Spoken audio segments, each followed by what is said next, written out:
Let's get nasty on a Tuesday. It's the Fast Lane on 101 at ESPN with Carey Davis. Is it Wednesday? No, it's Tuesday, yeah. Well, you guys looked at each other. I was looking at him, looking at you. Your sneakers, My sneakers made the basketball squeak. When you guys looked at each other, I'm like, it's not Wednesday, is it? No, I got it right. No, you did the whole, let's get nasty. It was like, it sounded like Larry Bird on the court. You know? Yeah. Squeak, squeak, squeak. Yeah, there it is. Go. Yeah. Oh, we're playing hoops today. Sure we are. No doubt. Mizzou tonight. Illinois, I don't know when they play again. Carey, I don't think you care. Don't worry about it. Okay. You know? Andrew Marsh, Carey Davis, Jamie Rivers, Anthony Stalter. 203-year time check is brought to you by Clarkson Jewelers, an officially licensed Rolex jeweler. Blues get back into action tonight. They got the Kraken. Puck will drop at about 7 o'clock. We've got the pregame for you right here on 101 ESPN on the Blues Radio Network at 6 o'clock, so immediately following us, we'll air Blues and Kraken. Certainly, Blues off to a pretty good start since the break. Tonight they take on the Kraken. Jamie, let me rephrase. How can the Blues become buyers at the deadline? I forget the should they be and will they be. And all, just how. What does that look like? So you trade for a player that you need that can help the roster. Sure. That's how you become a buyer. Yeah, Carey. So you add depth to the team by adding players that can help you go forward and make a playoff push. Essentially, that's what you're asking, and that's how you do that. Well, Carey, That's what you're asking. This is. Not what he asked. No, you did it. You nailed it, man. This is my fault. I wasn't asking how a trade works when you add a player. Oh. It's less literal than that. You know, like what has to happen before the trade deadline for Doug Armstrong to say, you know what, we're buyers now. Yeah, I said that. Yeah, besides, of course, winning every game. Okay. Which helps. Yeah. I'd say that the Blues have to be within that 3 points striking distance of the last playoff spot. You know, they sit 5 points out right now. Vancouver does have a game in hand, so if they win that, you're 7 points out. So you've got work to do here in the next handful of games. But tonight's a very winnable game against the Seattle Kraken. You got a tough road trip following that, and then you've got some winnable games on the back end of it. So, you know, I look at it as this is it. Your season, I should say your season because that's dramatic right now. There's lots of hockey left, but your opportunity to become a buyer is right here now in the next handful of games. So, because if you don't string together 2 or 3 more wins here, like what we have, counting tonight, there's 6 games before the trade deadline, correct? Yep. If you don't win 4 of those, you're probably not a buyer. Right. What if they win all 6? Well, then you're definitely a buyer. You're definitely a buyer? I'd say you are. Or is it a facade? No. If you win all 6, dude, you'll be in the playoff 7-game spot. win streak. Yeah, and you'll be in a wild card spot. If that's the case, Doug Armstrong has a responsibility at that point to shore up whatever he can. You got a responsibility. You go find that bleeping dog. Find that player. Go find that bleeping player. But yeah, if they won all those games, it would be fantastic. But, you know, it would force Army to absolutely add. What he adds, I don't know. Does that start with, like, detailed hockey? You know, we talk about details mattering, especially in investigation. Season 3 out, by the way. It's unbelievable. So the first episode. Oh, God. Yeah. Wait till you watch the next 2. I'm in. Unbelievable. But, you know, Jim Montgomery talks about the details in their game. We have a little bit of a break here, right, with the 4 Nations. It just looked like the Blues just looked like a different team in those 2 games that we saw this weekend. They did. And they're re-energized. And so when the Blues first started playing under Jim Montgomery, the first handful of games, we're talking to some of the other teams. I remember specifically talking to Matthew Tkachuk in Florida. That was right before Christmas. And he said, there's no room to breathe out here. He goes, you guys play hard. Like this tight checking, and you smother the opposition. And that's what they've been doing the last couple of games, is they've been in good spots defensively, working harder on the defensive side. They got away from that for a while there, and things did not look good. The Blues don't have the type of team to where you can take your foot off the gas from a defensive standpoint, nor can they take their foot off the gas from an offensive standpoint. But if they really want to compete in games, they have to play good defense, get good goaltending, and win the special teams battle. Don't even worry about trying to score 5-on-5. It's nice if you can, but if you do the other 3 things, you're probably going to put yourself in a good spot. Yeah, it's interesting, too, kind of looking back through Doug Armstrong's deadline decisions. Going back to 2019, he acquired Michael Del Zotto. And I wonder if the not that the Blues are going to win the Stanley Cup, but I wonder if this trade deadline mirrors that one, where he doesn't wind up giving up like he did in 2023 his non-controllable assets. For example, Vladimir Tarasenko, he dealt to the Rangers in 2023. Ryan O'Reilly was dealt to the Maple Leafs that year. Ivan Barbashev was dealt to the Golden Knights. Those were three. He knew where he was. He knew what the expiring contracts were. Oh, yeah. And he had a clear, I'm moving on from the expiring contracts. You don't have that this year. What's up? You don't have that this year. Exactly. So I wonder, not to say that you can't move guys, because we've had this conversation. You could trade Braden Shen. You could trade Jordan Binnington. You could trade whoever. But as we've elaborated more, what are you getting back? Does a second round pick plus do anything for you to give up Jordan Binnington if you want to contend next year? What's the scenario right now? Like, are we still talking about being a buyer, or are we talking about just a trade deadline? I'm just talking about the trade deadline right now, because we just talked about the path to becoming buyers, right?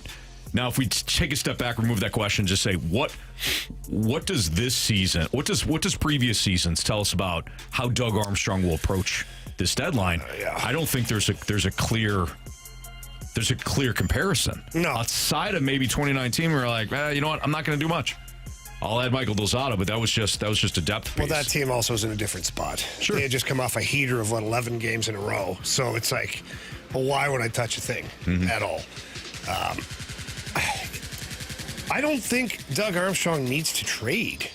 Like, if we're just talking about the deadline, why would you need to trade Braden Shen? Why would you need to trade Jordan Binnington? People, you have to get some prospects. Okay. What is a prospect? Like, what is it? Like, it's an unfertilized seed that you don't know what it's going to grow into. Right. Sometimes the seed doesn't even grow. So it doesn't, like Dominic Bach a couple of years ago was a first-round pick by the Blues. Hey, a big first-round pick. Where is he now? I don't even know if he played 50 games in the NHL total. He's back in Germany somewhere playing, or in Sweden, whatever it is. There are a lot of those guys that are high picks that never develop into NHL players, right. Yet you give up Jordan Binnington or Braden Shen for the opportunity to basically spin the roulette wheel and hope that you hit something good. So I'm just not a big advocate of draft picks. If you're in a rebuilding mode and whatever, and you're like your total tear down rebuild, you want to accrue as many as you can, because sometimes those draft picks can be used in other trades to acquire players. And maybe that's the route Army goes with some of this. If he does trade a Shen or a Binnington and he gets, two second rounders, maybe a third rounder, maybe a young player, and now you couple that up with whatever he's got already for young players and draft capital, and then maybe he goes and finds a $4 or $5 million player on another team with like a year left or 2 years left on his contract, and a team that's no good but wants to start their rebuild. Plus, I could be wrong on this, but I don't know if you can just dip your toe into this. Like, I don't know if you could just dip your toe and just trade one or two of these guys. You could. Are you committed, though, to a rebuild then? Nah, not necessarily. Like, I do believe if you trade Binnington, I do believe you trade Braden Shen. I think you're hurting yourself a lot, because you don't, right now as it is, we don't have forward depth. And we're going to get into that later today in the show, but you've got two lines. And in fact, you had one line for most of the year, and then the other line just decided to bring themselves back into the party here. After that, you don't have the depth. So for me, trading Braden Shen right now, who's been one of your most consistent players, it damages the group overall. Jordan Binnington, that's going to damage the group too, but at least you have Joel Hofer. At least you have Colton Ellis in the pipeline. Like, you've got some guys. You don't have that center like Braden Shen right now. You just don't. But you got Dvorsky. Do we? Have you seen him at the NHL level? I have not. And it might be 2 or 3 years or 4 years before he becomes as much of an impact player as Braden Shen. So, I don't know. I think you have to be very careful. I was going to say that if you are trading Shen and Binnington, that is a rebuild to me. Like, if you trade them both, you're starting over. Like, and you're starting over. Yeah, I thought that's what he said. I thought you meant one of two. No, I thought you said if you trade both of them. If you trade those two, it sounded better when I said it. It did. I fully admit. Sorry, Carey's the guy that heard the joke, said the joke, and everybody laughed. Yeah. It's the Key and Peele skit. You ever see that one? I apologize that I misunderstood your statement. I didn't state it well enough. Carey stated it much better. I agreed with you. That's why I repeated it. Because I was like, wait. If you see how I looked at him, I'm like, wait, what? No. I thought you meant one of the two. Like if you trade Shen or Binnington, not both. You trade both of them. Yeah, if you trade both of them, you're committed. To me, you're committed. You're committed to a rebuild. The problem is you still can't do it from a roster construction standpoint. You still have too many guys with too much term on their. Like you've got too many middle guys. Which makes the whole situation complicated, and you're right back to where we are, which is like you're not going to trade these guys. And if you do trade those guys, like, are you trading the right guys? Are those the guys that you want to get rid of? Right. Personally, no. But the best way to shut these rumors down is to play good hockey, and they had that chance starting tonight. Marcia, you just said something really, really bang on, and that is if you trade. So, what do we know to be true about Braden Shen? Never mind ice hockey wise, his character. We know that he's the captain of the team, he's a character guy, blue collar, everything you want in a captain. Like, everyone around the league loves this guy. Everybody, that's what you want. What do we know to be true about Jordan Binnington?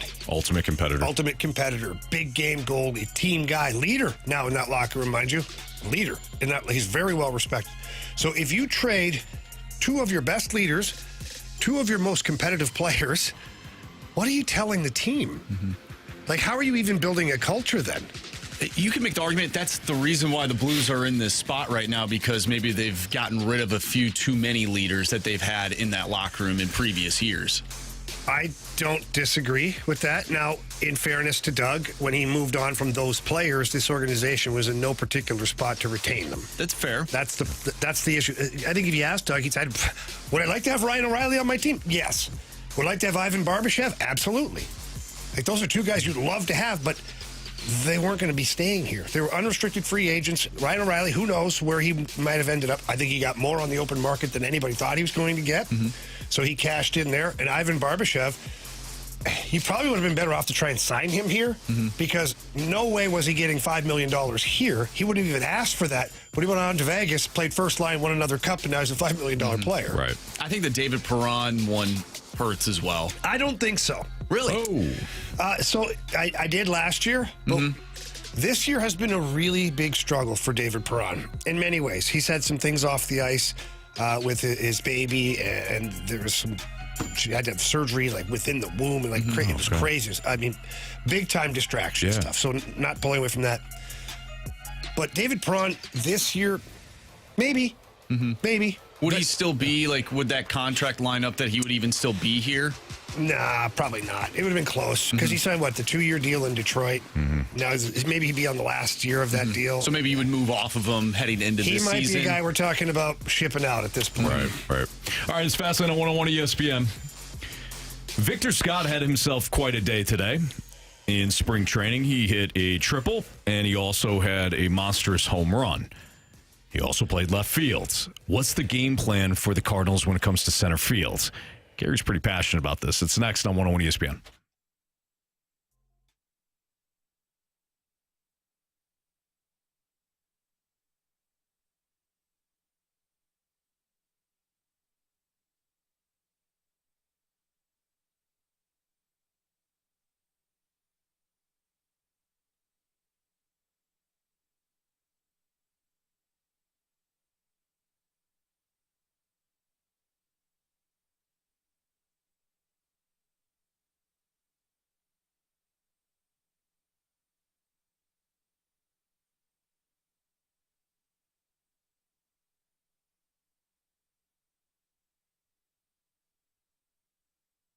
The Missouri Valley Conference, it is on fire right now. They've got a couple of great teams. Drake is 15-3 in conference play. Bradley's 13-5. Northern Iowa is 13-5, and Belmont is 11-7. It's a competitive, tight conference, especially at the top. And the Arch Madness tournament is coming to St. Louis March 6th through the 9th. It's one of my favorite tournaments. I've been telling everybody for a couple of weeks now. But if you've gone to the Arch Madness tournament before, you've probably really enjoyed yourself, and whether you're an alum of one of these schools in the Missouri Valley Conference or you just are looking for something fun and maybe even a little different, maybe out of the norm of what you normally do in your family, why don't you grab one of these family fun packs for the Missouri Valley Conference tournament? It's $104, and what that covers is 4 single session tickets, 4 large sodas, and 4 large popcorn. So you can take your entire family to the game. I guess depending on how many kids and stuff you want to take, but you could take your family to the game, enjoy one of the games, have the food and the sodas and everything, so you don't have to worry about Mom, Dad, can I get this? Can I get that? You already got the soda and the popcorn lined up, and enjoy the Arch Madness tournament. Again, coming March 6th through the 9th. Check out that family fun pack.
Flying down to Florida for a spring training report on 101 ESPN. Our Redbird Spring Training Report is brought to you by Rawlings. Visit the all-new Rawlings experience at Westport Plaza today.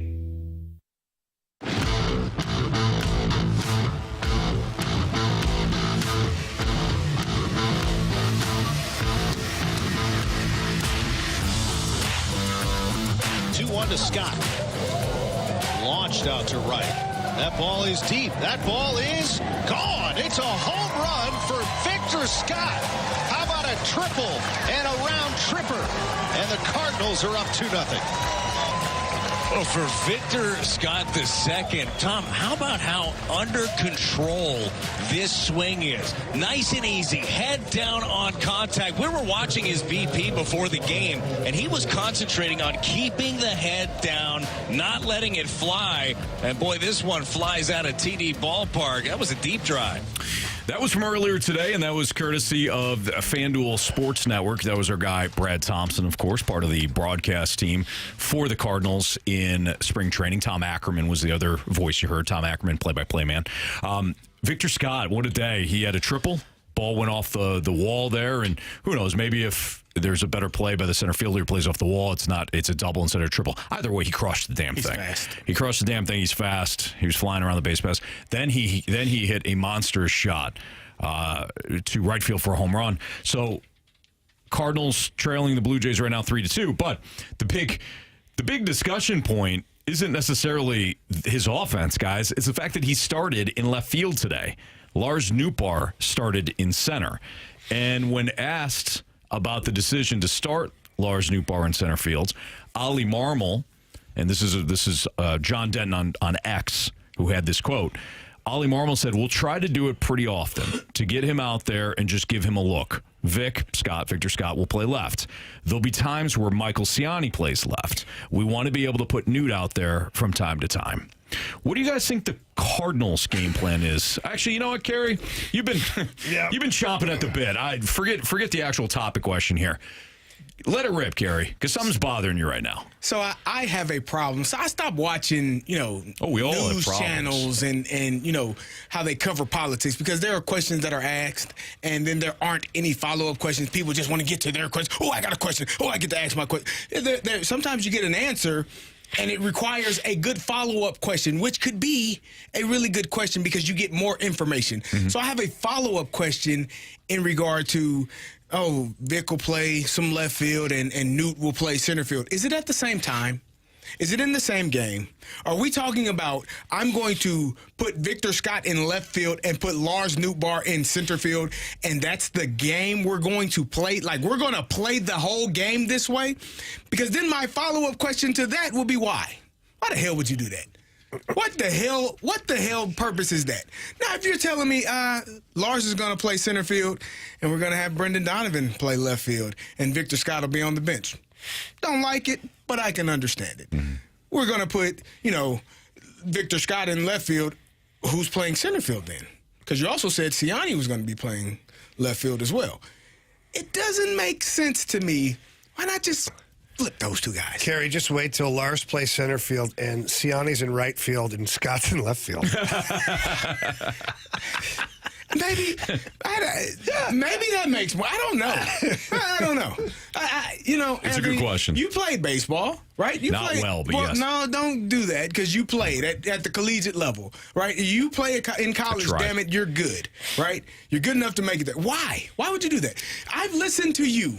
And I listen to you. I listen to you. I listen to you. Marcia, I listen to you. I listen, people. I don't just talk. I was told you got 2 ears, 1 mouth. You should listen as twice as much as you talk. Mm-hmm. That's the rule. So you should listen more. I listen. And you have told me time after time, defense up the damn middle.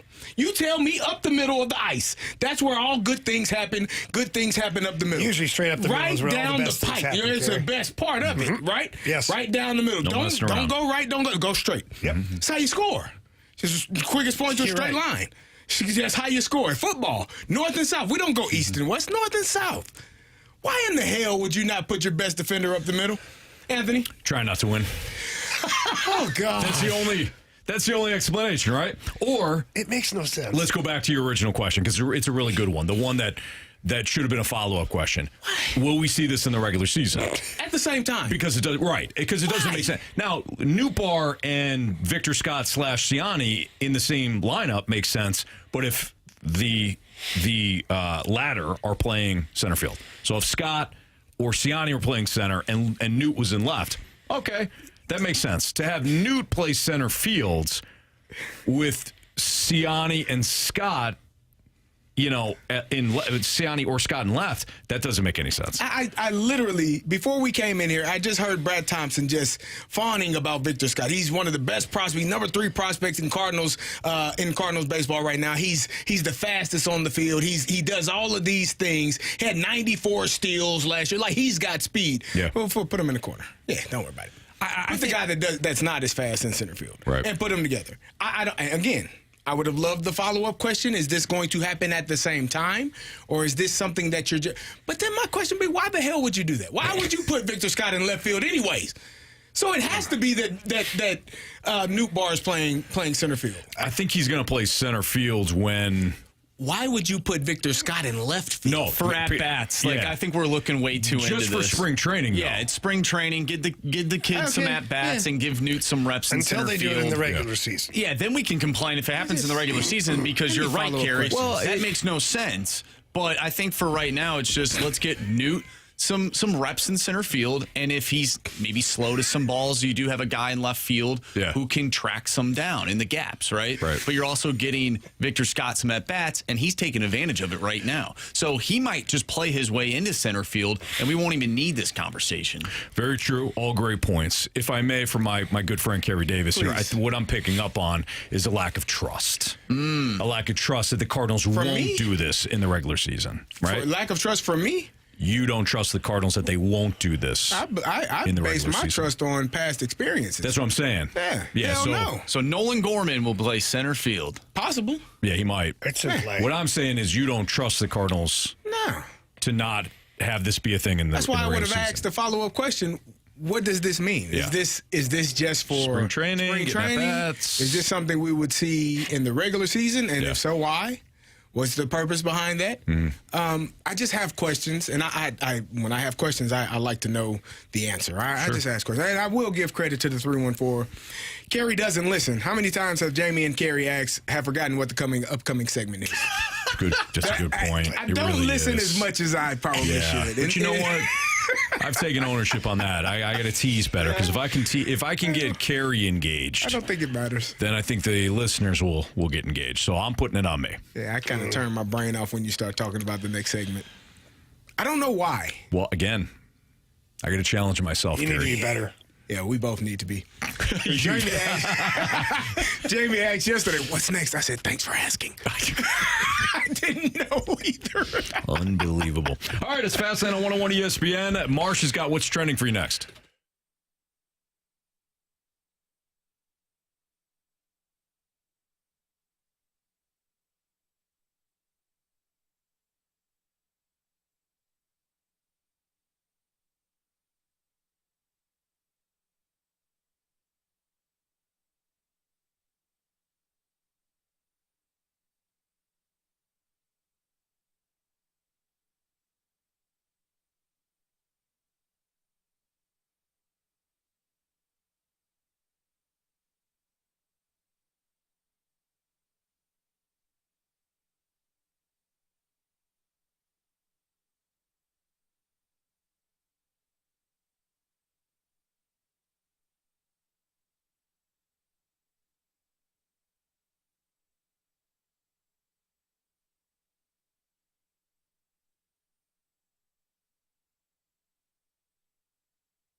Hey, it's Carey Davis, and if you're in the need for new windows, maybe you were getting some cold air creeping in this winter, maybe when it rained you had some windows leaking and water coming in, or maybe you just want to upgrade the look and feel of your home, well, Window Nation can help. They're offering 50% off of all window styles, and you get 0 interest and 0 payments for 5 full years.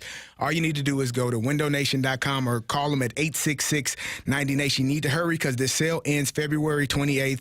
Those new windows can be installed in 1 day or less. Window Nation has a 96% satisfaction rate, and Window Nation's window come with a lifetime warranty and can be done, as I said, in 1 day or less. Window Nation was recently ranked highest on Forbes' list, best window installation company, so you can trust Window Nation for high quality and affordable windows. So schedule your free in-home, no obligation estimate right now with the pros at Window Nation.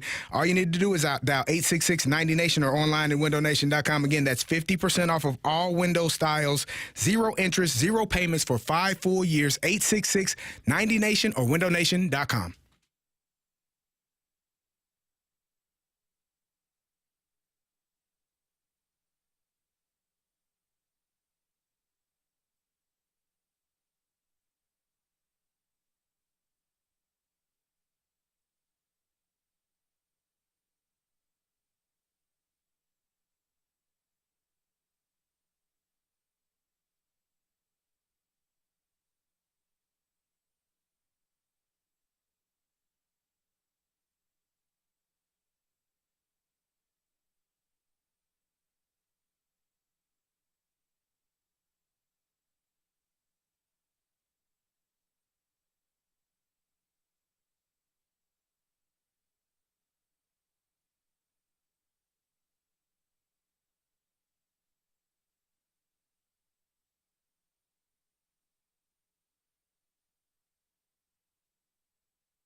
101 ESPN Sports Center.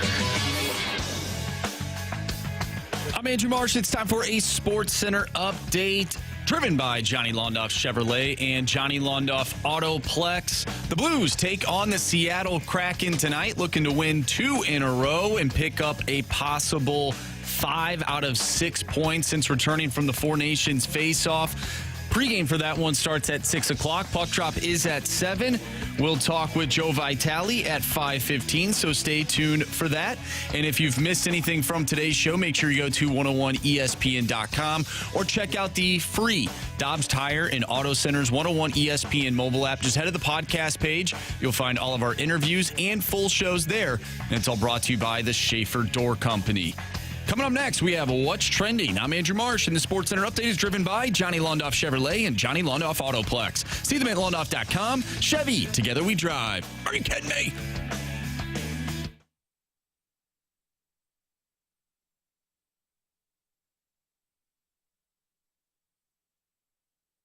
What are the hot topics in the sports world? What in the wide world of sports is going on here? It's time to find out with What's Trending? Brought to you by Elite Comfort Experts. Heating and cooling with no gimmicks, just guarantees. EliteComfortExperts.com.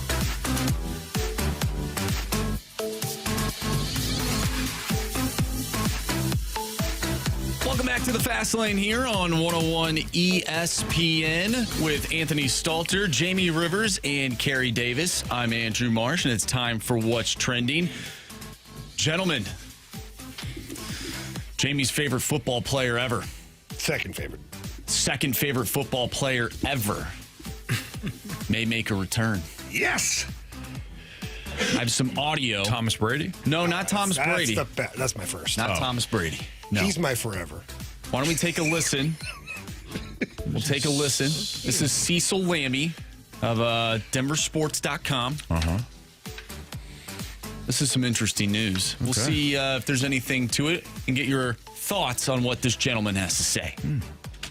Rob Gronkowski wants to return to the NFL. Cecil Lammey in Indianapolis for the scouting combine with footballguys.com. League sources have told me that Rob Gronkowski, 4-time Super Bowl champion, is training, working out at high altitude in Vail, Colorado, to make a return to the National Football League. League sources also tell me that he likes what he's seen from Denver Broncos quarterback Bo Nix, and of course he has a relationship with Sean Payton from their time working together at Fox Sports. So, teams in need of a tight end. You've got a great tight end class in this NFL draft. I'm going to watch these prospects work out this week at the scouting combine. But if you want some veteran help to benefit that young rookie, Gronkowski is ready for a mentorship role, but still can make plays. The big man has 4 Super Bowls and can certainly bring a lot of experience to the table for any NFL team that is interested. Rob Gronkowski set to make a return to the NFL. We'll see if teams have interest. Okay, so I'm a big Gronk fan. Obviously, I think he's on the podium for the best tight end ever to play in the NFL. Put him wherever you want, 1, 2, or 3. I don't think you can go and say he's not on the podium, just for how much he did and how big he was and how good he could block and the plays, the championships, all that stuff. He's only 35 years old. Now, in football years, Carey, that's more than... Old as hell. Yeah, it's old. But you watch Gronk, he's got himself in pretty good shape. Takes good care of himself. He likes to have a few beers. Who doesn't? But I'm just wondering, like, what would a team like the Bengals look like with Gronk? Like, what would, because I don't think he there's a rumor of it, like, coming back with, he likes Bo Nix and Sean Payton. I just don't know if the Broncos are in a spot where Gronk would think it's worth it. Like, if Gronk is coming back at 35, Carey, he's going to want to go to a team that has a legit chance to win. That's why he went over to the Tampa Bay Buccaneers after, because Tom Brady went there and he felt like, oh, I have a chance. And he still was, 6 weeks in until he finally joined the team. There's only a handful of teams that I think are legit. Like, I think the Buffalo Bills would be a team, but does he want to go play in the cold and do all that crap? Right. I don't. But he is from Buffalo, that area, I believe.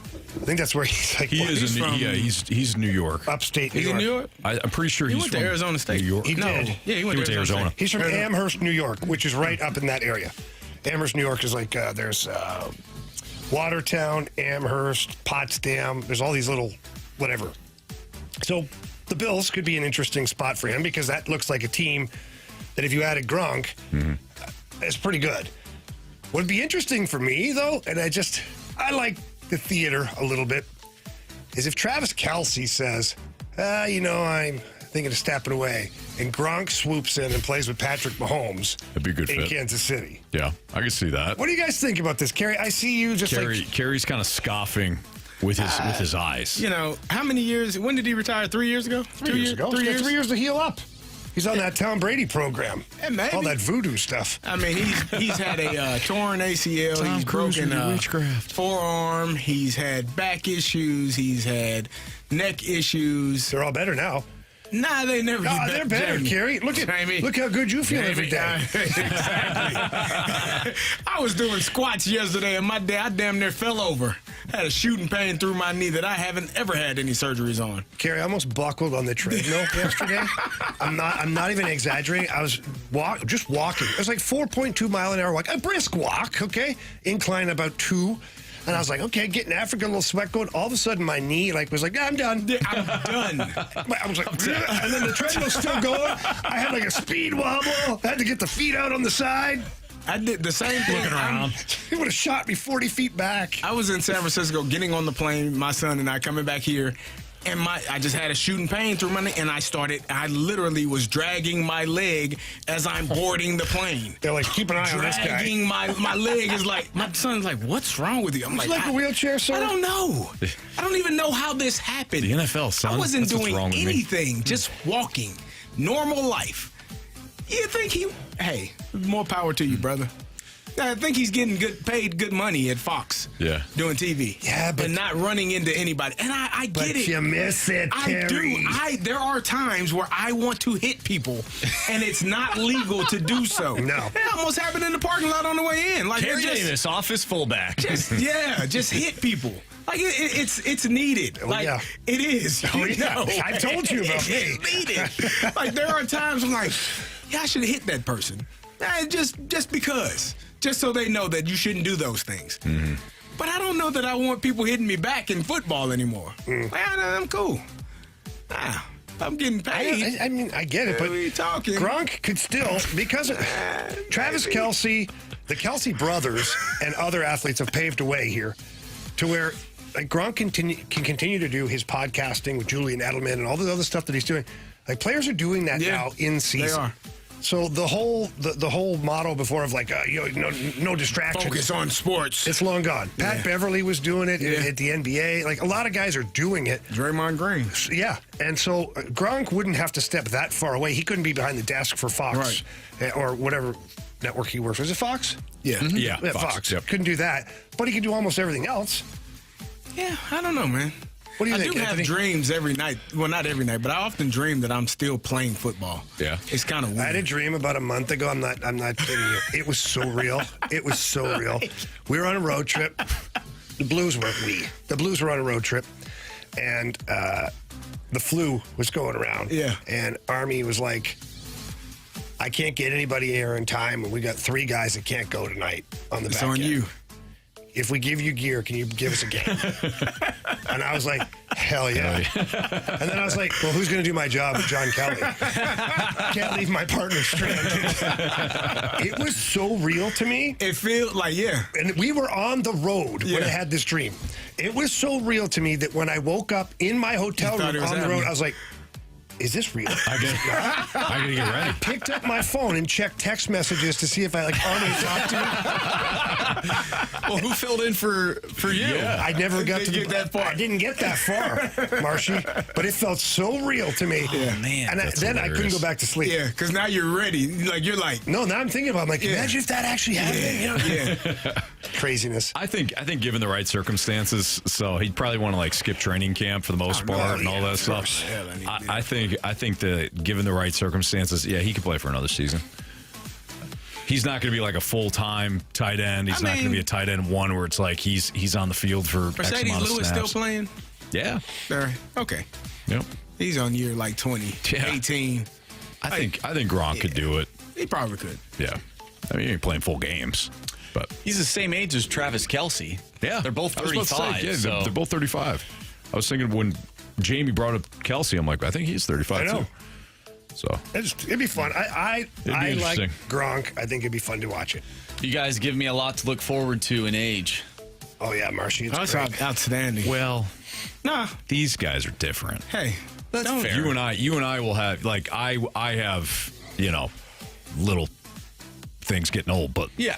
Not like them, though. yeah, Jamie died, That's true. and Wear on you. Carey, how many surgeries? I think I'm at 8, 7 or 8. Oh, wow. He's at 8. At some point, Baker's dozen, Don't I'm look sure. like that. But you and I will just have like older, inactive, problems. shoulder, yeah. I broke my thumb once in 4th grade. Did you? Yeah, I did, and I rolled an ankle in 2nd grade. Oh man, Yeah. sorry about that, buddy. That must have really sucked. Yeah, That high ankle sprain is bad, man. I'm still feeling the effects of it, Stick right? with you Is for that life. how it goes? He just rolled. I just rolled it. Yeah, it was just a high rolled ankle. ankle. Yeah, okay. What were you doing? Were you running out in the playground? Well, actually, it sucked because we were in a hockey tournament, and being kids, we're all running around playing knee hockey and whatnot, and ran. This is right before the championship game too. Oh, no. And I jumped over something and just completely, boom, right on my ankle.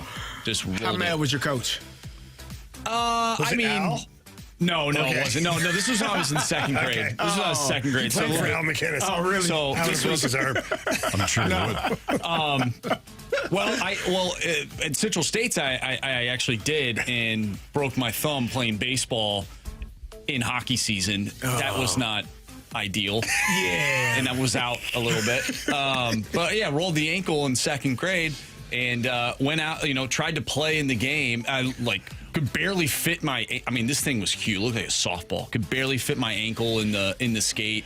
Went out for warm-ups, did warm-ups, and just sat on the bench. I was a non-factor. I couldn't do anything, and I was the one who was irritated because I'm like, why did I do that? I wanted to play in this game. Mad at yourself. I was so mad. So we were just in a tournament.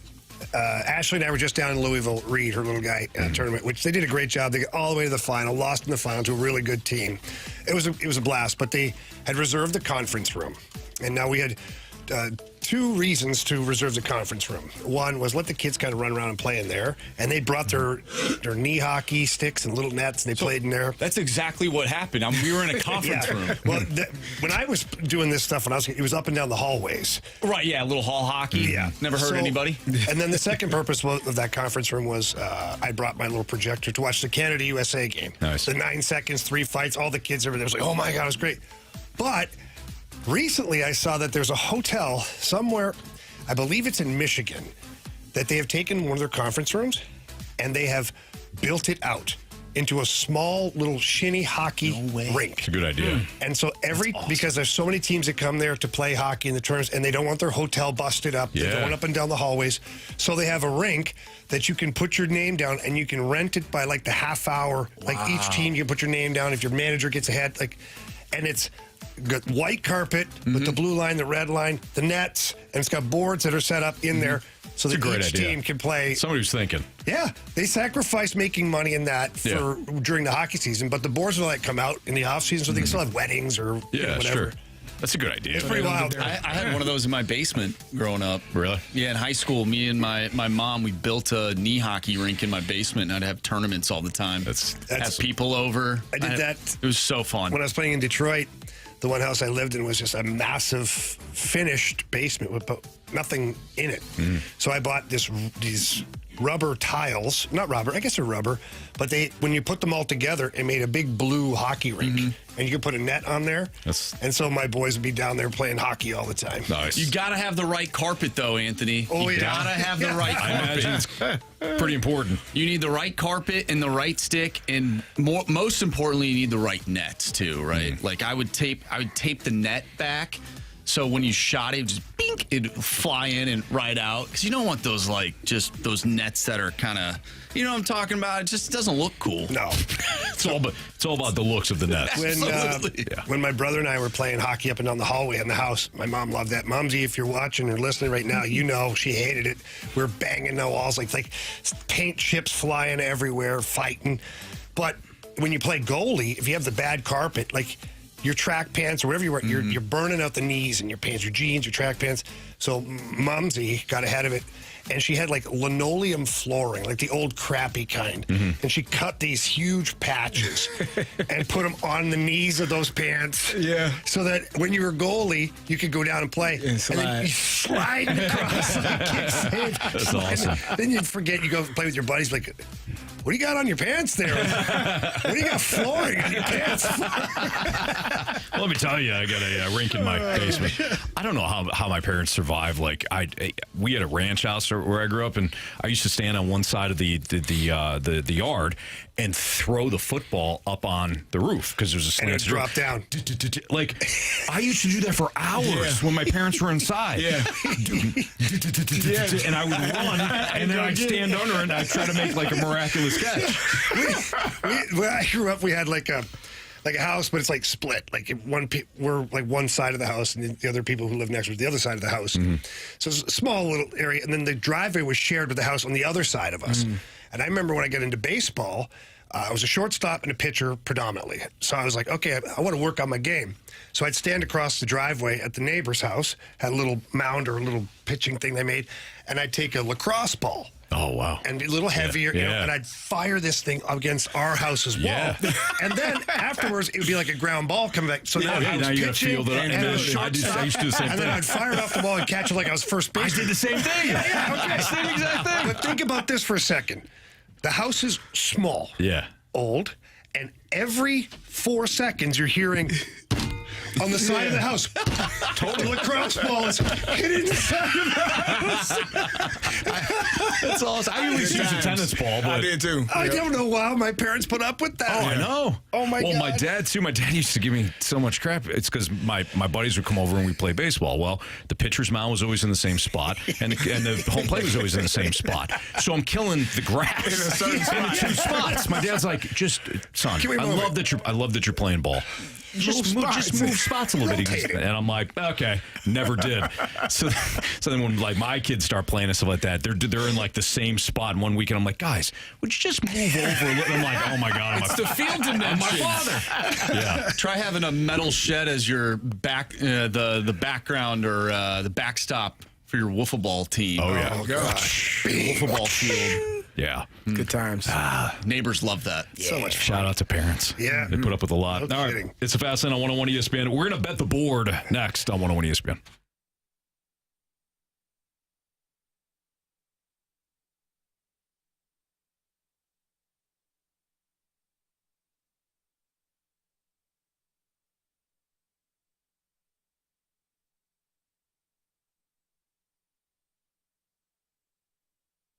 Great news, Missouri sports fans. Underdog Fantasy is available in our state. So you could play Underdog Fantasy in Missouri, which means that you can pick out certain players that you like in a certain game. So tonight, you got the Blues and you got the Kraken. Maybe you like Braden Shen to pick up a point, or maybe you like Jordan Kyrou to get a goal. Either way, you can do your picks just based on higher or lower. So, again, maybe you like Jordan Kyrou to go higher than a half goal, which means he just has to score a goal. And then you can build your picks that way. They've got NBA, they've got college basketball, and you can actually combine sports. You don't have to just stick with the same game or the same league. You can combine them. Heck, you can even pick a Blues player tonight and then choose a different hockey game tomorrow, provided that they got the stats for you. At Underdog Fantasy, there's a lot of different ways that you can win. You can play for as little as $1. If you get everything right, you can win up to 1,000 times your money. So why don't you turn that $1 into 1,000 just by having your standard hoops or hockey knowledge? Download the app, Underdog app, sign up using my promo code Anthony to unlock a special offer of up to $1,000 in bonus cash when you make your first deposit. Join in on the fun. Again, use my promo code Anthony, claim your special offer today, and get up to $1,000 in bonus cash instantly upon your first deposit. Must be 18 plus, 19 plus in Alabama and Nebraska, 19 plus in Colorado for some games, 21 plus in Arizona, Massachusetts, and present in a state where Underdog Fantasy operates. Terms apply. Void in Colorado. Concerned with your play? Call 1-800-GAMBLER or visit www.ncpgambling.org. In Arizona, call 1-800-NEXT-STEP or text NEXT-STEP to 53342. In New York, call the 24/7-HOPE line at 1-877-8-HOPE-NY or text HOPE-NY.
very quickly, we're going to bet the board here. We're up against it, boys. Oh, well. Nobody hit last night. It was a rough one. You hit, Anthony. You picked. I was going to pick Michigan.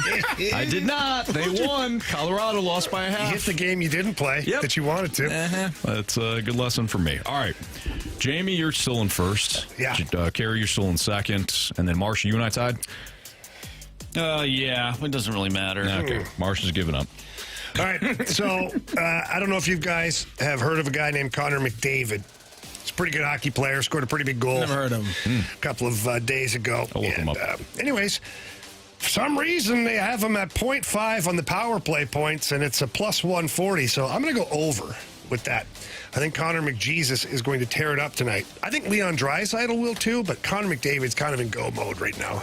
Yeah, I would say so. Well, I hope he plays the fourth quarter because they are favored by 16.5 points, so might not play. But give me Steph Curry, 34.5 over points, rebounds, and assists. He should have that in points by himself. All right, so I didn't realize that Carey's Fighting Illini, they are playing tonight. They are. Don't you pick against my Illini. Iowa is plus 10.5 against an Illinois squad that has not covered in 4 straight games. Don't do it, Anthony. And are just 3-7 ATS. Give me the Iowa Hawkeyes plus 10.5 against the struggling Illinois Fighting Illinois Illini. wins outright. Well, that's fine. They can win outright. They can win by 8, 9. Hell, they can even win by 10. Oh, you got them. Plus 10.5. You got Illinois, Iowa. Iowa plus 10.5. Oh. So you can win. Iowa's, okay. It's a win-win. Yeah. Yeah, you're even wearing their colors right now. Yes, you are. I'm wearing Black and gold. This is Black and Hazelwood gold, Central. Black and yellow. Black and yellow. Black Pittsburgh and Steelers. What are you guys doing here? There's a hawk on your shirt. Yeah. Hazelwood Central. Oh, that's Hawks. right. That's right. That makes sense. Marsh? Jordan Kyrou, 3+ shots on goal tonight. Okay. I believe it's minus 140. All right. There you go. There's Oh, the board. Ruzi with 3+ shots on goal. Yeah. Wow. All right. All right, there you have it. Blues are the Blues preventing Jordan Binnington the ultimate success? What do you mean? Anthony? We'll explain next on 101 ESPN.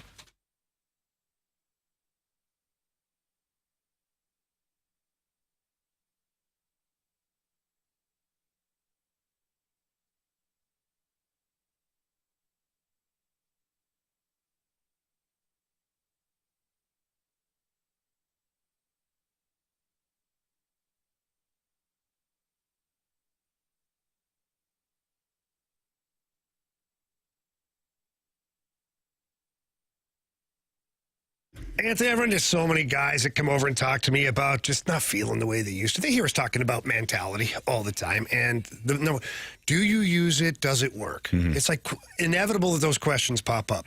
And I say, here, let me tell you something, though, first. Before you worry about that, go in and talk to the board-certified physicians because they know best. They're going to create the program that's best for you. And then after that, I guarantee you'll feel better and explain to them that as you get older, testosterone goes lower and it has nothing to do with your manhood. It's just science, Anthony. I don't understand it, but it's science, okay? So I told him, head over to Mentality, especially in the Chesterfield area. That's where I go. I know you do South County. Yeah. It's the same staff at both locations, so you're getting that awesome customer service. But that's the best thing I can give them is get in there and get checked out. Yeah, stop wasting your money on things that flat out don't work. You know, all of us have gone down the different fad ranges or the supplements, and no knock on supplements. I take supplements as well. But how many times are you looking for that edge and it doesn't work. You don't get it. So why don't you head down to Mentality, talk to their board certified physicians. Jamie and I go down there. Like Jamie said, he goes to the Chesterfield location. I usually wind up in South County. I was there today. And just talk to them about their program. You can also visit them at lowtusa.com. But we guarantee you that you're going to notice a difference if you choose to go on the program. You're going to notice a difference almost right away. Your energy levels, your motivation, your drive, everything kind of starts to come into focus, and you're like, okay, well, this workout was a little easier today than it was yesterday. Then you want to go back. Then like I said, your focus and your drive is all right there.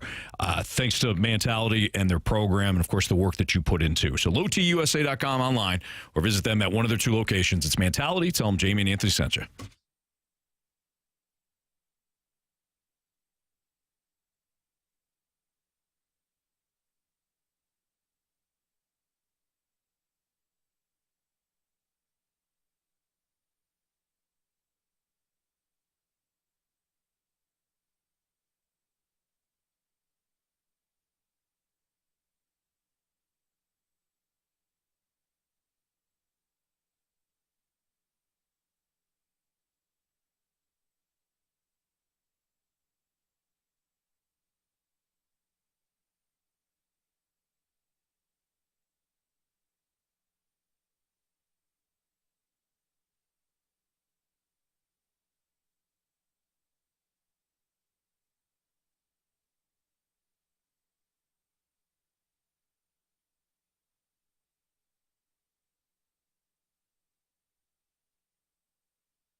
Time Check is brought to you by Clarkson Jewelers, an officially licensed Rolex jeweler, with Andrew Marsh, Carey Davis, and Jamie Rivers. I'm Anthony Stalter. Blues play tonight. They host the Kraken. Pregame starting at 6. Puck will drop at 7. We'll have the pregame for you on 101 ESPN and the game for you on the Blues Radio Network, again, right here on 101 ESPN. Is the Blues roster construction preventing their best player, Jordan Binnington in this case, from shining on the biggest stage? Blues have basically, they've got, let's be honest, they've got 2 fourth lines when it comes to the bottom 6. And if they miss the playoffs, I was listening to BK and Ferrario driving in today, and one of the listeners for them texted in and said, well, look, guys, if you're not going to be a playoff team, you might as well trade Binnington because that's where his value is.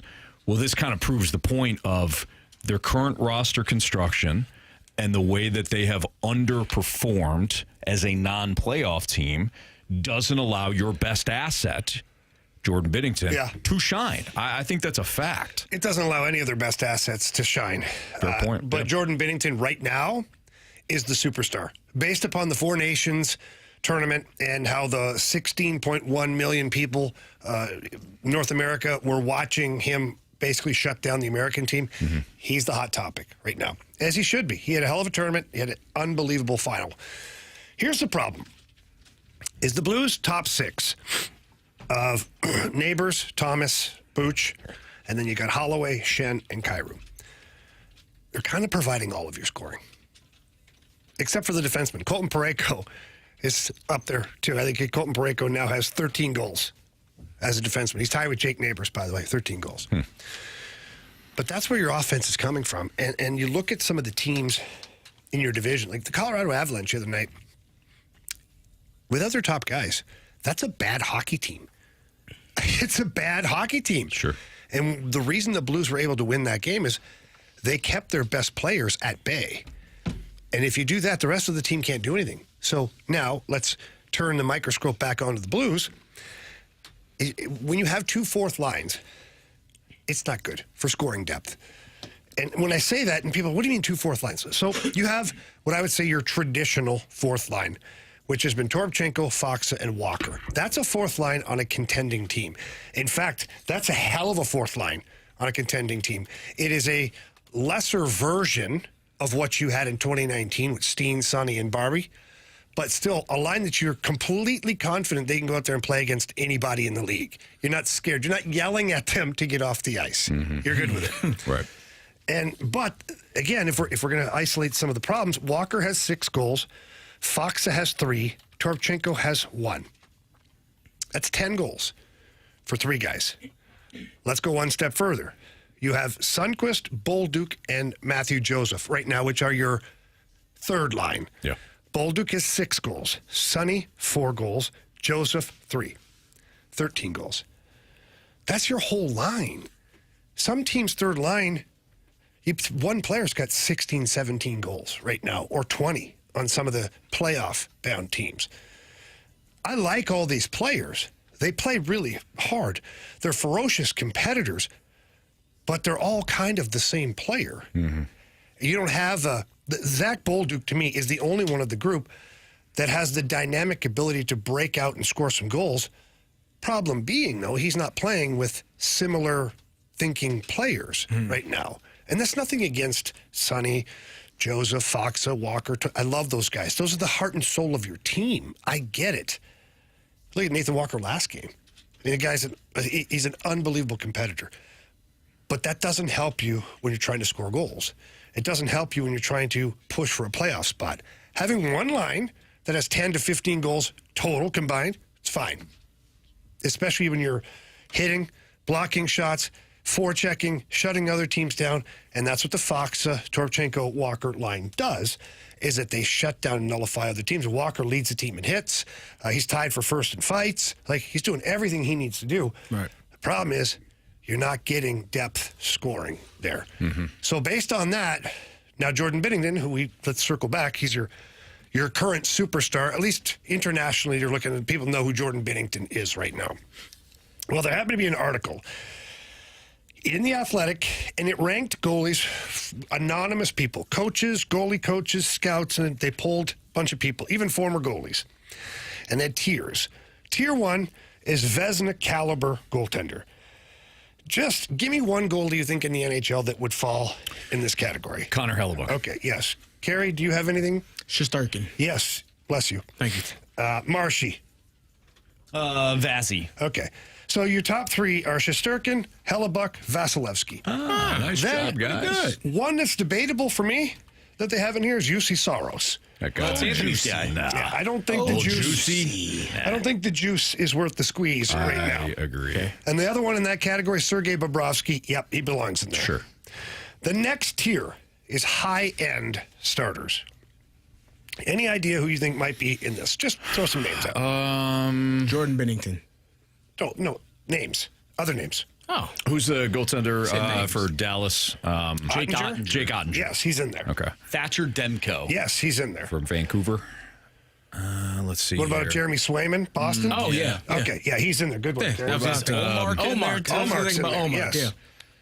Now, Carey, who did you say first? I said Jordan Binnington. Jordan Binnington is on this list of high-end starters. Yeah, that's why I so said him. he's in a group that is essentially after the top five goalies, which I would exclude UC Saros because I don't think he's in that group. So after the top four goalies, Jordan Binnington is right there.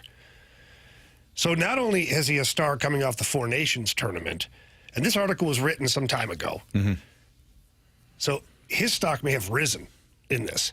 So you have a premier goalie in the league, a premier goalie in the world, but you don't have a roster that's going to get him to where he plays best, the big games. Yeah. So that's So where his I think ultimate value is just, it's squashed. it's just, yes. Tempered, minimized. However you want to word it, Yeah. I don't know if it's so much about value or if it's just, getting the mileage you want out of that player. Yeah. You have an asset that, you basically have a Lamborghini, but you don't have the keys to the car. We got a hot wire at them.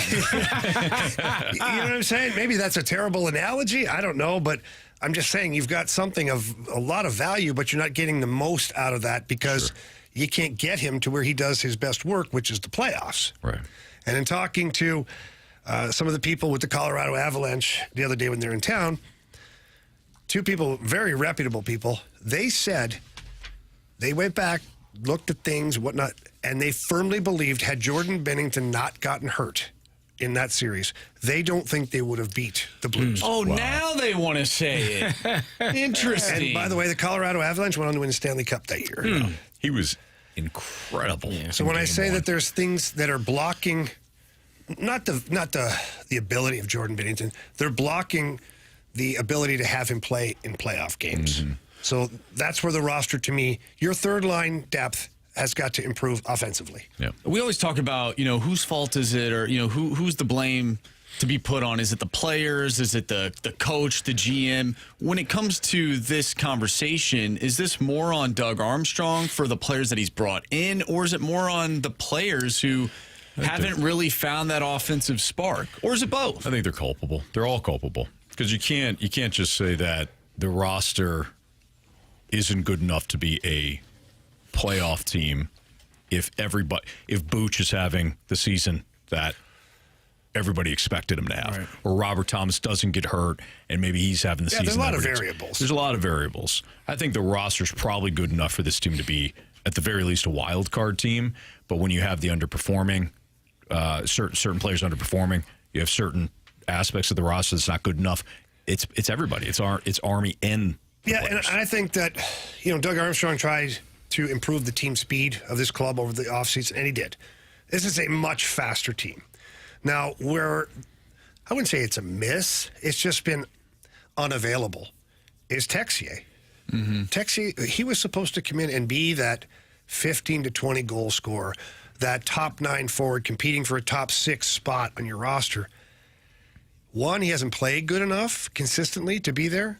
Two, he's been injured, or now he's been sick for I don't even know how long. He's out there skating, but like last game, Matthew Joseph doesn't play one shift in the third period. And we find out today from Jim Montgomery it was a coach's decision. But because Texier is not ready, air quotes, he doesn't get to play. Joseph goes back in today.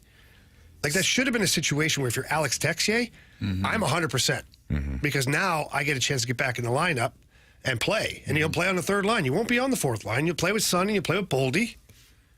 but he's not available. Are you hurt or are you injured? That's right. Are you Should there be a level of frustration because this is, 2 years now? They brought in Kasperi Kapanen and Verona last year, and now you're saying Joseph and Texier.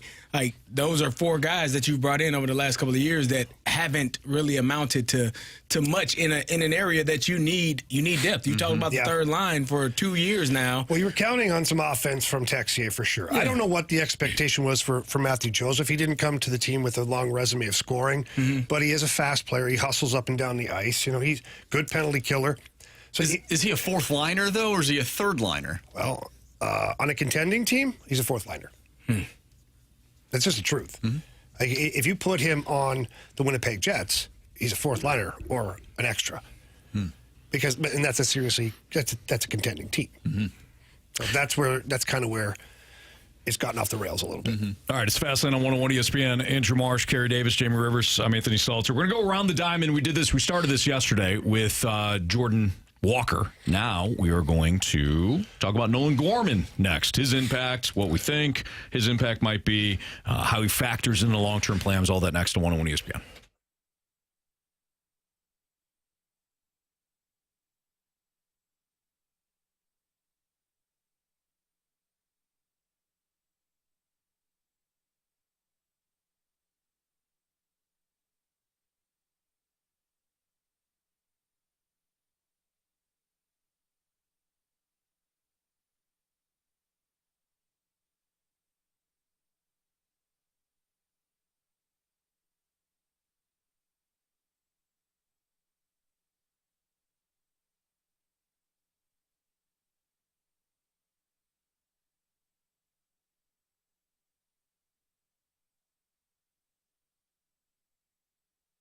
Well, the weather outside is changing. That means the market for selling homes will be wide open. And you don't want to miss your opportunity to list your home at the right time for the right price and miss out. That's why you need to call Gloria Liu with your home sold guaranteed realty. Gloria understands the market. She understands exactly what it means to be in different zip codes here in the St. Louis area. She's going to go over to your home, going to talk to you, going to answer all of your questions, then walk the property with you and tell you honestly what she thinks the house is worth as far as the price to make you money and sell quickly. And then if there's little things you need to upgrade, paint, things like that, she's going to tell you, hey, this could really help you sell your home a little bit quicker. And she does all this because she's been in the business for over 20 years and knows exactly what she's doing. And that's what I like. I don't want to have to try and guess or figure things out on my own. I like to be told, coached. Hey, do this, do this, do this. Here's the price you should ask for. And that's what Gloria Liu does. And she gets your home sold fast for the most money possible. So please pick up the phone. Call her. Tell her Jamie Rivers sent you in. Her number's 314-325-6888. Again, that's 314-325-6888. Or you can always visit her online at gloriahasthebuyers.com.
your St. Louis Cardinals.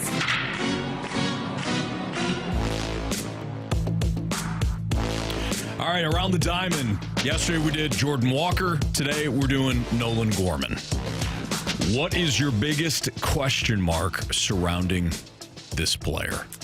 Strikeouts, I mean. Well, can he hit the ball and not strike out? Yeah, now I can smell it. Yeah, I'm not crazy. Yeah, smell it. What's going on? Something burning? I know I'm not crazy. Our thermostat is always out of whack. Last couple of days, it was sauna like.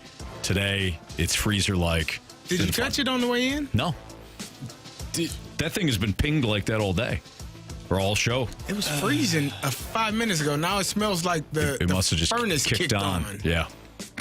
The hell is going on in here? Well, maybe the Cardinals and Nolan Gorman can turn up the heat this summer. Yeah, nice job. Stadium. That's called the transition. Right. Nice job.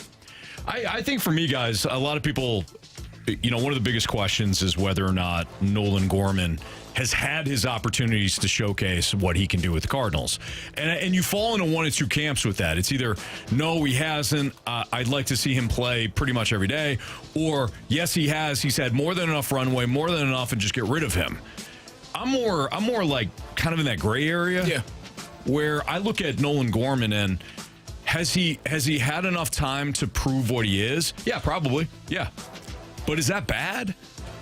If you have him pegged for the middle of the lineup, then his strikeouts and his inconsistent performances, I mean, this is one of the more streaky hitters in baseball. You're not going to like that. It's not sustainable for him to be a middle of the order bat. But if he's hitting 7th or 8th, I've got no issue with it. But should he be hitting 7th or 8th? Why not? Because, I mean, as of right now, had this conversation. Like yesterday, you brought up a good point about what a player is with Jordan Walker, right? Well, what if Nolan Gorman, high strikeouts, a lot of pop? Then he shouldn't play. Why? If you're going to strike out, you all like strikeouts? Carey. You like strikeouts? Ellie De La Cruz I was about to say, didn't. Yeah. Oh, Ellie De La Cruz is. And then what's the guy we always compare Gorman to? More. In Philly? Kyle Schwarber. Kyle Schwarber. He shouldn't play. Schwarber hits 50 bombs. No, he strikes out a lot. 46. Your theory. If he strikes out, he can't play. Is Nolan Gorman going to hit 46 bombs? He probably hit 25. And that ain't enough. I think he could hit 30. Maybe. How many did Schwarber hit last year? Let's see. Schwarber leads off. Yeah. In that lineup.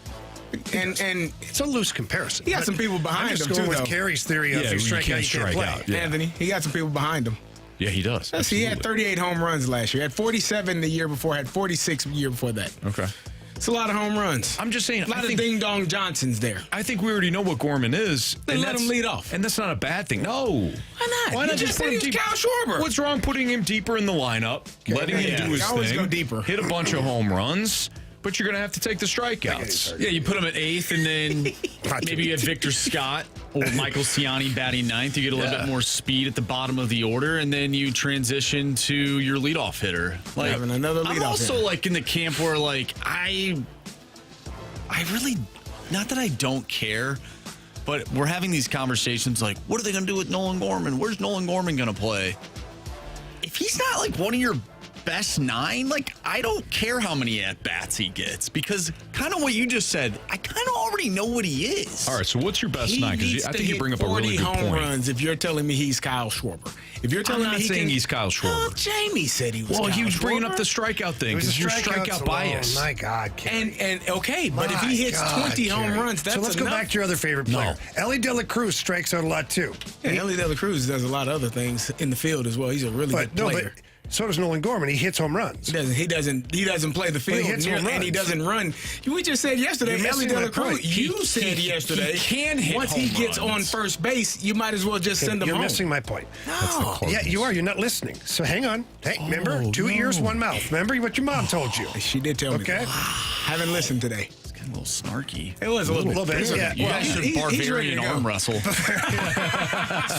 my point is, just keep watching. My point is, just isolate the strikeouts. Never mind, I know that Gorman's not Ellie De La Cruz, but Ellie De La Cruz is also not Nolan Gorman. Nolan Gorman's not Kyle Schwarber. I'm comparing their strikeouts. That's it. Okay. And based upon your comment of if you strike out, you can't play, then nobody should play. What I'm saying to you is Ellie De La Cruz brings more things to the game. Kyle Schwarber brings more things to the game, i.e. more home runs. But it doesn't mean Gorman can't play. What it means is if you're striking out to that level, you need to be able to do other things that warrant you being able to play. 25 dingers is good. That ain't good enough. Who the hell had more than that last year on the Cardinals? He didn't. No, but who else? I don't think anybody had. I think Alec Burleson or Paul Goldschmidt, I think, actually ended up leading the team in 24 or 25 home runs or something. Nice. What do you think? Am I close? I think you're close. What were you saying, Anthony? What is your best 9? Okay, regardless of positions, like just go your best 9. Your best 9 hitters. Wilson Contreras. Paul Goldschmidt. Okay, Contreras. Can't go backwards, Carey. No, I said he had so many home runs. Oh. How many? 22. Paul Goldschmidt had 22. So if Paul Gorman, or Nolan Gorman, Paul Gorman. That's his brother. He's a hell of a player, too. But if Nolan Gorman got 25 dingers, he leads your team in home runs, Carey. Last year, he would have. He might this year, too. Well, if he does it, then if he's leading the team in home runs, he can strike out as many times as he wants to, Jamie. Okay, best 9. Yes, Wilson Contreras. Oh, is this just hitting or is it fielding too? We trying to have a balance? No, just okay. Wilson Contreras, Arenado. Let's just assume he's here. Okay. Brendan Donovan. Okay. Lars Nootbaar if he's healthy. The Newt. Good blast rate. Okay. So then where do we go Alec from Burleson. there? Burleson. Okay. Okay. Win. Mason Wynn. Mason Wynn. Okay. Oh yeah. What's that? 5 or 6? That's 6. Ivan Herrera. Okay. 7. That's 7. Victor Scott, if he's putting up numbers like he did today. He looked good at the plate. Yeah. He had a home run, had a triple, and the ball he got training. out. Spring training. It was a line drive to Off right a guy field. that will be bagging groceries in a week. Maybe not. Okay, man. I don't know that, Anthony. He might be. You don't know that, Anthony. He could have a different job, like, with the postal service or something. What else you guys got? Jordan Walker. Walker. Okay. That's 8. That's 8. Who are we missing? Nolan You're Gorman. missing Nolan Gorman. Nolan Gorman. Okay. Yeah, that's it. It ain't Siani. You ain't gonna put Siani or Scott there. It's not You're not Paez. putting Luke and Baker there because he's probably not. You're just going hitters, maybe. Gorman is one of your top 9. Gorman. Yeah. So where's he bat? Bat him 8th. Okay. Let him get. I mean, play he at second. He could run into 12 home runs in a 3-week span and win you a bunch of games, and then go cold. So, and you just have to accept the whole product, the whole production. Now let's look at that list and look at the, I guess, tier system or whatever you want to call it. Where are you ranking him over Brendan Donovan and Alec Burleson? I would have Donovan and Burleson over Gorman because they're more complete players. Where does he play then?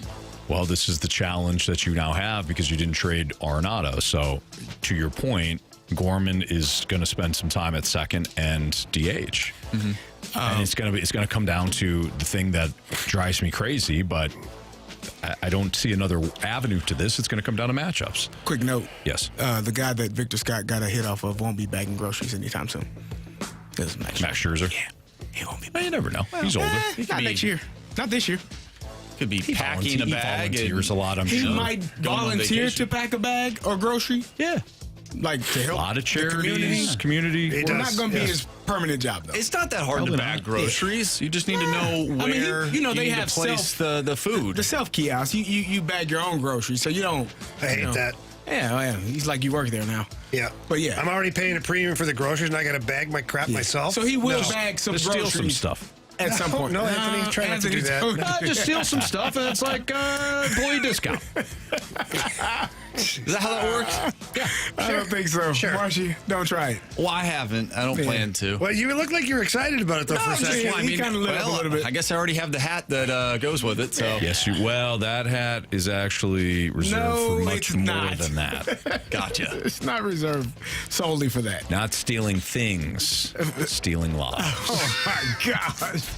Allegedly. Allegedly. All right, it's Fast Lane on 101 ESPN. Did we get anywhere with Nolan Gorman? I think we did, right? He's batting 8th and striking out 150 times with 25 home runs. I think the guy hits 30. You want to let make him play. You want to place a small wager on that? 26. No, because I don't trust the Cardinals to play him. We'll give you a number of bets. Okay. Yeah. All right. We'll talk about it. You and I. Yeah. We'll talk about I'll it. wear a Fire Up Chip shirt. You can wear an Illini shirt. Okay. Huh? Huh? Yeah. You like that? Sounds good. He doesn't care. He flip-flops teams all the time. does. He doesn't care. He'll wear any jersey you give him. You know what? Get out of here. A Dodgers Mr. Three jersey. football teams. A Dodgers jersey. Oh, that's a good one. Oh, a Dodgers That's a good one. jersey. Shohei Ohtani. Oh, God. Yeah. He loves the Dodgers. He does. My stomach hurts now. Or Dave Matthews Band Oh, we should get him Or the Kirky tickets. Cousins. We should give him the tickets. There are a lot of options We here. should force him to go to the concert. We should. A Dave Matthews Band concert. That would be. With the Gorman, Dodgers yes. cap When and a is the Kirk concert? Cousins jersey Yes. on. Ryder, when is Dave Yes. Matthews? That's it. Please. I hope it's in October. I'll After go the with season. you. I will force you to go. A Kirk with me. Cousins jersey and a Dodgers hat. That's At what the Dave at Matthews the Dave concert. Matthews concert. June 14th. Ah, It's a date. That would be. yeah. Did we get the wager? No. What do you mean, no? He said 30 home runs. For who? Well, Gorman? yeah, how certain we gonna number of know? bats. We got to figure Based out the on the number of at-bats. bats. Yeah. Oh, we won't know by the end of the We season. won't know by June 14th. No, though. we won't. Well, next year. Project, though. That's a. But They do they come travel back a next lot, year? apparently. Oh, that'd I'm be sure awesome. they do. That would have been great. We could get some Oh, you guys videos are of just that. wicked. I was willing to sacrifice to go with you. I'm seeing we that. will all go. We'll all go. We'll just have to answer all the correct trivia questions to get tickets from Hubbard Radio. Ryder keeps looking. Why are you guys texting in? All right, it's Fast in on 101 ESPN. We're going to play Are You Sold next. If you haven't Are You Sold, send it to the Air Comfort Service text line 314-399-9646. Again, Are You Sold next to the Fast Line.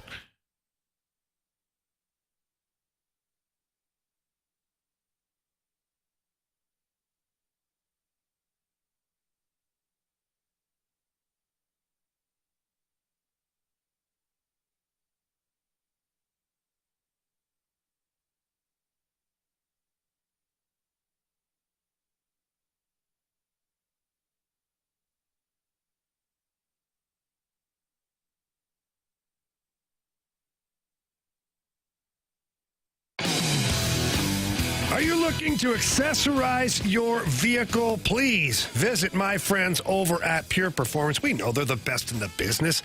You see all their vehicles driving around St. Louis all over the place, and they're head turners. Every time you see those Jeeps, Broncos, SUVs, like, woo, baby. And that's because Pure Performance is the best for sure. So please stop by their 25,000 square foot facility. When you walk in, ask for Shelby or Paul.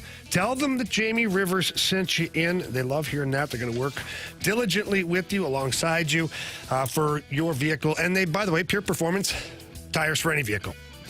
Not just the oversized off-road tires. Any vehicle you have, they've got you covered with tires. And not just cars and SUVs. They are now supplying wheels and tires for your ATV, UTV, and those golf carts. Let me tell you, my golf cart's going to get some new wheels coming up soon from Pure Performance. And while your vehicle's there, they offer any maintenance repair for you. Brakes, tune-up, oil change, anything you need. Pure Performance is your one-stop shop for everything. So please get by there to the showroom. You'll absolutely love it. But if not, visit them online at pureperformance.com. That's pure, P-U-R, performance.com.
101 ESPN Sports Center.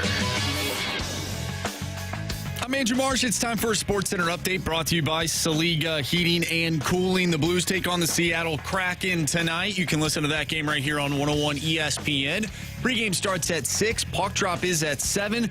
We'll talk with Joe Vitale at 5:15, so stay tuned for that. But coming up next, we have Are You Sold? So if you have an Are You Sold statement you want to send our way, do so using the Air Comfort Service text line 314-399-9646. Are You Sold? Coming up next. I'm Andrew Marsh, and the Sports Center update is brought to you by Saliga Heating and Cooling, an independent American Standard heating and air conditioning dealer.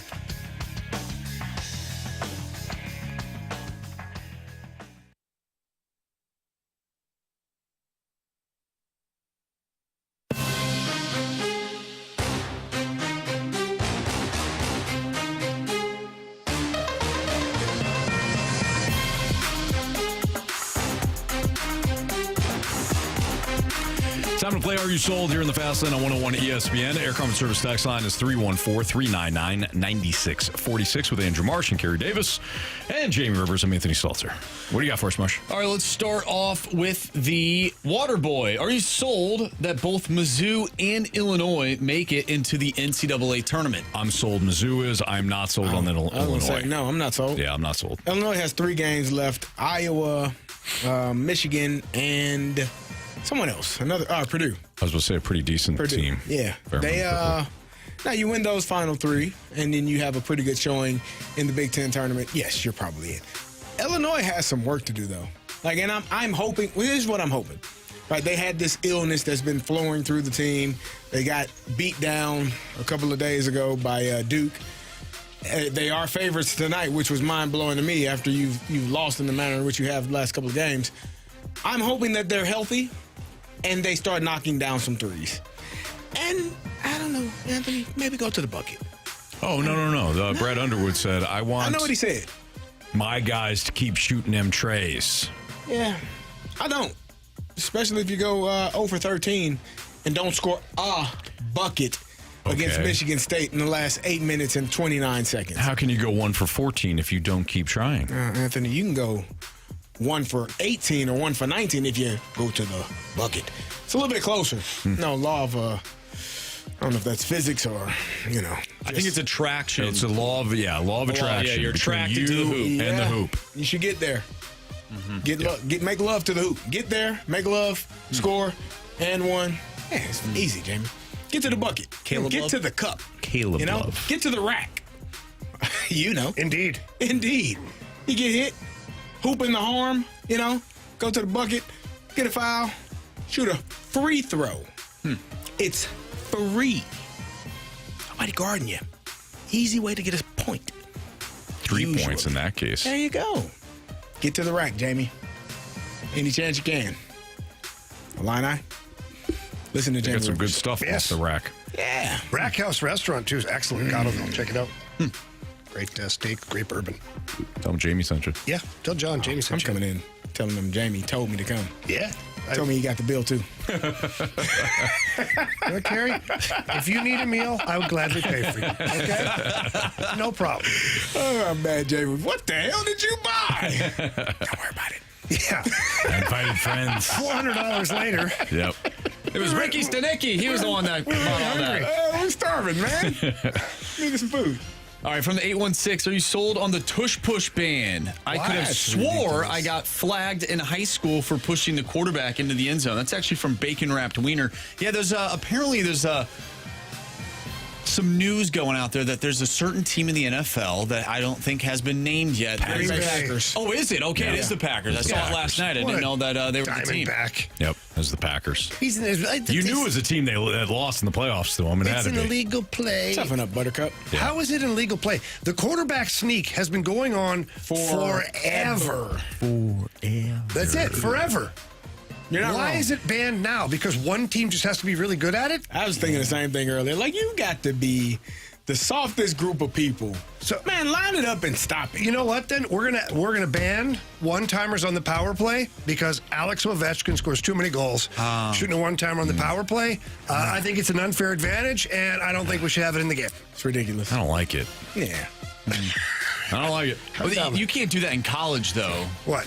The tush push? You can push as many tushes as you want in college. Because I specifically remember Matt Matt Liner getting Reggie pushed Bush. into the end zone. Yeah, it's in South Bend. Yep. Reggie Bush pushed. When you shouldn't have, they Bush shouldn't have push. been able to do it. No. Yeah, I don't see the issue with it. Have your guys push their guys back. Have your linebackers push your D-line. How about somebody come up with a way to defend it? Yeah. Well, you could jump offside about 4 times and then That just didn't give them work. the touchdown. That didn't work. The Eagles do it well. They do. Real well. I was wondering if they would continue to do it well without Jason Kelsey in the middle of that thing. And they did. And they did just fine. And they did. Chris Jones tried to turn sideways. Chris saw it. Jones. That That weird. was dumb as hell. Here's why I think that was dumb. Carey, you correct me if I'm wrong. But all your power comes from pushing straight forward. So now you have one of your biggest, strongest guys laying down sideways. I didn't understand it. Like, You got what? ribs exposed. Your head is getting torqued in a way that And you you have have no power. You don't have anything. Cross it off then, okay? Try anything. Anthony's Chiefs. Cross it off. This Did one that didn't one. work. Yep. This was a bad one. Try jumping off sides 4 times. Nope. Didn't time it up well. do that. Cross that one off. Carey, you'll know the answer to this. I'm just going to assume that what I'm about to bring up is illegal in football. But can the defensive line hold hands like it's Red Rover and then just hold their hands out on the line? Yeah, you could. I don't think you. There's no rule against power. that. You might get your Yeah. arm broken. But then and you just clothesline everybody. Marshy, No, you can't do that. You have to be lower. But the offensive line will just They'll break push that you right arm. over. In Break Red your Rover, arm. it's just you running. Like Yeah, it's just but one there's the person. other You got no person, lead right? blocker. No, you got no lead Nah. blocker in Red Rover. Red Rover, send Carey right over. Do you know I was trying to get through that line? You imagine me and 4 more people that are bigger than me going through? Yeah, come on. Yeah. We Boy, break what a nose. dumb game. I used to was love a that dumb game. What a dumb I used to move game. out the way when I ran, though. What? You were 50 yards? You going to give me a 50 and all you got is your own. Yeah. Oh, yes. We sent so many There kids they to the go. nurse's office. It's unreal. Basically designed to. There, hit I mean, him with all the games that clothesline. we played. Duck, You're duck, supposed to goose. run Remember, That's got an through the arms, ACL not tear. into the It does. person. It Or a does. hamstring tear. We had Dodgeball. one kid that was in Dodgeball, you taking tears. rubber right off the it was like face. 7th grade, 6th, 7th grade, we're playing this, and like the kids, they get some kids that are getting bigger. Obviously, puberty's hitting, some kids are not. And this one kid was in tears because we had a big kid, and he's like, "I'm coming straight for that." And the kid's like, "Oh, no," and the other kids wouldn't let go of his hand. They're like, "No, we can't lose." He's like, "Yeah." Finally, I did step in. I said, "All right, pick it up. You got like a lot. The kid's in tears, man. Like, Oh, that's not good. And then so he picked a different spot and smashed through somebody else's arms. But I'll never forget that. Hulk smash. It was unreal. Okay. Savage schoolyard. Yeah. All right, from the 314, are you sold that Robert Thomas and Jordan Kyrou are worth their contracts? Yeah, I am. I think Robert Thomas is an 85, 90-point guy. And I think that Jordan Kyrou is a 75 to 80-point guy. And if you look around the league right now, and in particular, if you look at next year, guys that put those points up will be paid $8 million plus. So I think they're right in the right spot. You know, Army did talk about how these contracts would be just fine 2, 3, 4 years down the road. And that's how it's playing out. And the salary cap's going up quite a bit next year. It's going up even more the year after. $8 million is going to feel like a drop in a bucket at some point. Well, fast lane yourself. Yeah. All right. It is the fast lane on 101 ESPN. Jamie's keys to victory tonight for the Blues as they take on the Kraken. And we'll light the lamp for the first time in years. That's next on 101 ESPN.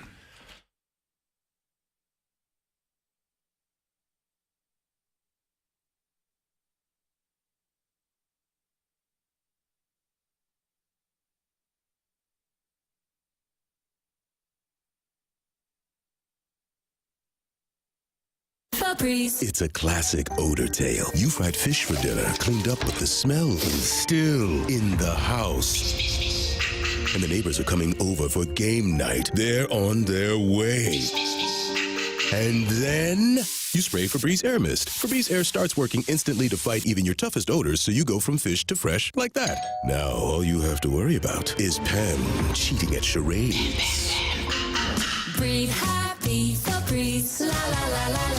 Wesley Financial Group is not a law firm. Do you find yourself stuck in a timeshare? Get the real facts about the timeshare industry and your options for cancellation. Chuck McDowell, founder of Wesley Financial Group, has put together a free information guide that reveals the secrets the timeshare industry doesn't want you to know, including the 5 ways to get rid of your timeshare. Call now and get this timeshare cancellation guide absolutely free. Call 800-838-6161. That's 800-838-6161. 800-838-6161.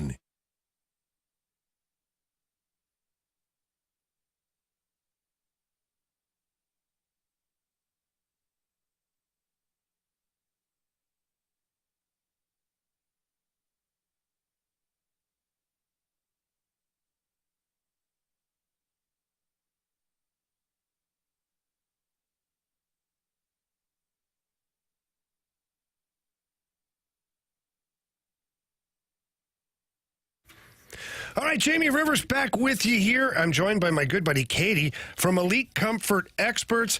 And Katie, I know that you guys over there are all about customer service and making sure people are happy. But what does that truly mean to you guys over at Elite? Hey, Jamie. Good to talk to you again. So basically, we understand that everything's not going to be perfect every time, but we're going to stick with it until we've got it as perfect as it can be. And now, there's going to be manufacturer issues, equipment problems, but we will stick with it and get you exactly back to where you need to be. Now, what about some of these companies that have these crazy rebates and things like that? Should people trust all that?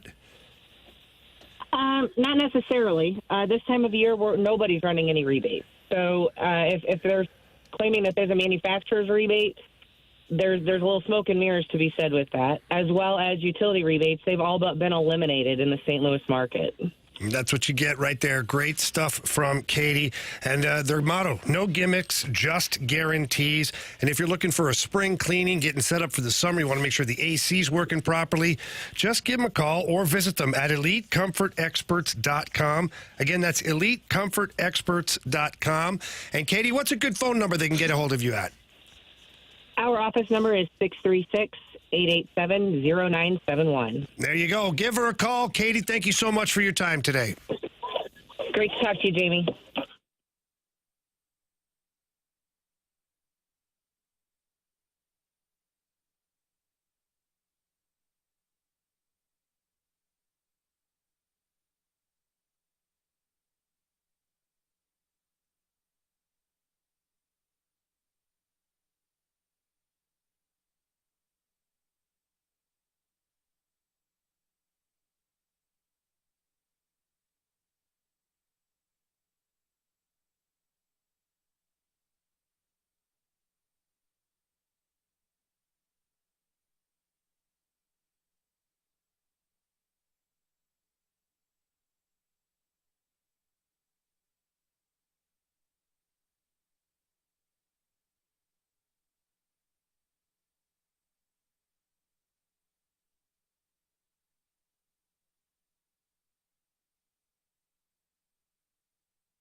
Open up your 101 mobile app for your chance to win free tickets to see Dave Matthews Band on June 14th at Hollywood Casino Amphitheater.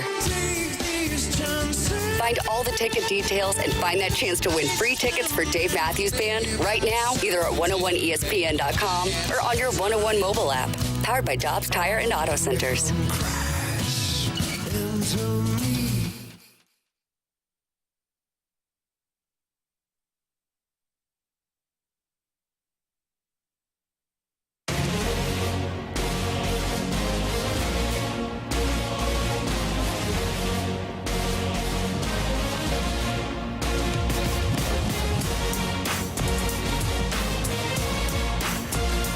Host the Kraken tonight. Pre-game starting right after our show at 6 o'clock right here on 101 ESPN. And the Blues Radio Network, that's us. We'll have the puck drop for you at 7. Here's Jamie Rivers with keys to victory tonight for the Blues as they take on the Seattle Kraken. Yeah, you want to pick up pretty much where you left off. The last couple of games have been pretty good. Momentum certainly picking up for the Avalanche game, carrying through the second and third period. with a big win there. But the reason it happened is because your checking was almost airtight. Guys were doing a good job of staying above the puck, and all that means fancy terms for staying between the puck and the net. And the Blues did a good job of having numbers in those areas. They did a great job of winning the middle ice battle. They had a lot of guys getting to the front of the net as well. The defensemen have been doing a really good job of clearing out that front of the net. So those are important things. Seattle is a very quick transition team. They love the stretch pass. So you have to manage the puck. And what I mean by that is put it behind the defenseman. Make them turn and go get it. They've got a couple of guys that can really skate back there, but they also have a couple of big mules on the back end that are strong, tough players, but they don't turn and burn quite so well. And I think the Blues can chip the pucks past them, go retain the puck, and then play in the offensive zone. The one thing that I'd love to see the Blues really do tonight is they did really well in the second period in particular against the Avs, play in the offensive zone. Activate the defensemen, Justin Fall, Colton Parayko, Cam Fowler, Philip Broberg. Those four guys in particular did a fantastic job of keeping plays alive in the offensive zone, creating chaos down there to where the coverage was in constant confusion. And I think you got to continue to do that tonight. And ultimately, you got to find a way to put pucks past the goaltender. So those are my keys to the game. Let's light the lamp. And a couple of guys can really shoot the puck. Shooter! I must confess you scored first. Well, who was the first person? Breakaway! Shoots! Score! We got hockey to learn. All right, Marsh. What do we got? Been a while. All right, so Carey is still in the lead with 13 points. I have 12 points. Jamie has 9. Anthony, you have 7. No one scored for us in the last game that we did this, which was against the Panthers on February 6th. Been a while. Wow, that's wild. So, Carey, you're up. Well, I've been thinking about this for a while. I think I gotta go with the numbers, man. Give me Jordan Kyrou. Sorry. That you feel that way. Yeah, that's a good one, Carey. That sure is. I am going to go. Whoa. Oh, it's not your turn. What? Oh, sorry, Marshy. Sorry, buddy. I'm going to go with a guy that I think is going to break the dry spell. Jake Neighbors. That's where I was going. Yes. That's where I was going. Damn it. Damn you, Andrew. All right, I'll go with his counterpart, Dylan Holloway, please. All good picks. Why don't you pick Kyrou? Oh, he's not there, Anthony. He didn't have to do that. And you didn't have to laugh. But you both did. Oh, sorry. Good stuff, all right, give me Colton Parayko. Not a bad pick. That's a good pick, man. It is. Thanks. The big man's getting up the ice. Colton Parayko. It's wild, too, to watch him and Jordan Binnington come back from that Four Nations, and you can just see that, at least right now, temporarily, they're just operating at a different level. And one thing that I think is going to be interesting to pay attention to is all the guys that played on Team Canada or even Team USA that played against Jordan Binnington in that final game. Like Nathan McKinnon was visibly frustrated the other night, and he's skating back and he says, I can't bleep and score. No, he says, can't bleep and beat that guy. That's what he says. So if he's saying that, how many other teams, it's just going to take one or two big saves from Binnington to be lodged firmly in the kitchen cooking steak and eggs against some of these superstars. Yeah. Then you watch Colton Parayko, he was dominating. He was all over the freaking ice. Mm-hmm. I mean, I love it. We talked about that during the tournament. Like, could this be something that, propels Jordan Binnington to be on fire for the rest of the season if it goes well? And it went as well as it could for him. He played fantastic the other day. Yeah. If he plays fantastic again tonight and the Blues were able to get the victory, we've watched Jordan Binnington single-handedly win playoff games. Yeah. We watched him win the tournament championship, a week ago? Mm-hmm. If Jordan Binnington starts to treat regular season games like they're the big games, because they are, and he somehow can trick his brain into thinking that these are all like elimination games, the Blues might go on a bit of a run here. Key is, though, you have to have those guys in front of them doing their job. They do, and at sure. points throughout the season, I think sometimes they haven't to the best of their capabilities. As a five-man unit, I would agree. Mm-hmm. This decor right now is it's as good as it's been in a really long time. Mm-hmm. Jamie, nice work today. Thank you. Why don't you head downtown? Yeah, I'm the heck out of here. You can get off work today. Oh, Carey, thank you. You're welcome. By the way, you were getting a lot of compliments yesterday about your jacket of choice over the weekend. Yeah. Are you going back to it? Are you trying to keep the juju the same? That's a hell of a jacket. I love that jacket. And it's only a once every so often thing. You can't wear a statement piece all the time, otherwise it's not a statement. Well, the Blues need to make a statement tonight. Yeah, they got a pretty nice, got a nice tie and suit on today. It's matching pretty good. I think we'll be okay. Blues lose, you know who to blame. Jamie, we'll see you tomorrow. He's such a donkey. What? You're such a Richard. I didn't say you. Anthony. I didn't say you. His parents didn't name him properly. Anthony, you're being a real Richard Panic right now. He doesn't know who that is. No. Fade to black, Anthony. Boy, I feel great right now.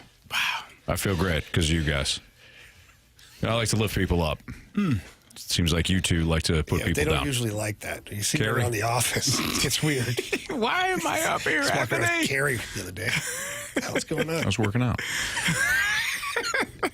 Gauntlet next in the Fast Lane on 101 ESPN.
warriors. 4 categories, 1 challenger. Can you survive the gauntlet? Brought to you by Blue Note Roofing. Roofing, siding, and gutters. Visit BlueNoteRoofingSTL.com for a free inspection. It's a Fast Lane on 101 ESPN with Carey Davis and Andrew Marsh. I'm Anthony Stalter. 402. Your time check is brought to you by Clarkson Jewelers, an officially licensed Rolex jeweler. Now, you said Brett, right? Brett is with us. Brett is on the line. What's up, Brett? How we doing, guys? We're doing great. How about yourself? Good. It's a beautiful day outside. No doubt. Beautiful day to be on the Fast Lane in the Gauntlet as well. So, would you like to take on Marsh, CD, or me? Who hasn't gone in a while?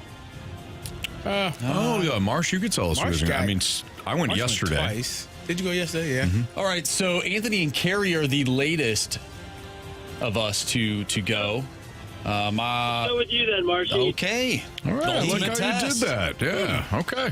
I like it. Well, Brett, go ahead and sell. Marsh, spin that wheel. Let's spin that wheel, buddy. Find out what category you get. Now, Brett, is there a category that you want? Is there a category you don't want? I really don't want to tempt the wheel, so... Okay. I don't blame you. Now that the wheel has stopped, we know what category it is. So, what is a category Is it random again? Well, what's the category you want and don't want? Probably, I don't know, probably random for yes and football for no. Oh. You got one of those. You did. You got random. Are you feeling lucky? Okay. Sorry. Are you feeling lucky, punk? Are you feeling lucky today? All right. It says rewind. I don't know why it says rewind. Rewind these random questions. All right. So you got random. You got random today. So you're going to get 4 random questions, all worth 2 points unless you ask for the options. If you ask for the options, those questions are worth 1 point. Are you ready, Brett? Yes, sir. All right, let's do it. Question 1. Who headlined last year's White House Correspondents' Dinner? Who headlined last year's White House Correspondents' Dinner? Yeah, no politics. Let's go options. Sure. Tina Fey, Colin Jost, or Conan O'Brien? I'm going to say Colin Jost. I feel like maybe him. Final answer. Okay. Question number 2. Can you tell us the original host and co-creator of MTV's Total Request Live? I want to say that was Carson Daly back in the day. Is that your final answer? Yeah, you know what? Let's go for it. Carson Daly. All right. Question number 3. The rock band fronted by Haley Williams is called... The rock band fronted by Haley Williams is called... Options. It's called Options. All right. Toad the Wet Sprocket, Linkin Park, or Paramore? Oh, God. It's got to be Linkin Park because they just got a new singer like a year ago, and I think it's her. So it's Linkin Park. Final answer. Okay. Question number 4. O Canada was proclaimed as the official anthem, national anthem of Canada on July 1st, 1980. However, another song represents Canada's royal anthem. What is the title of that piece? Let's go options. Is it Nearer Our Heart to Thee, God Save the King, or God Save the Queen?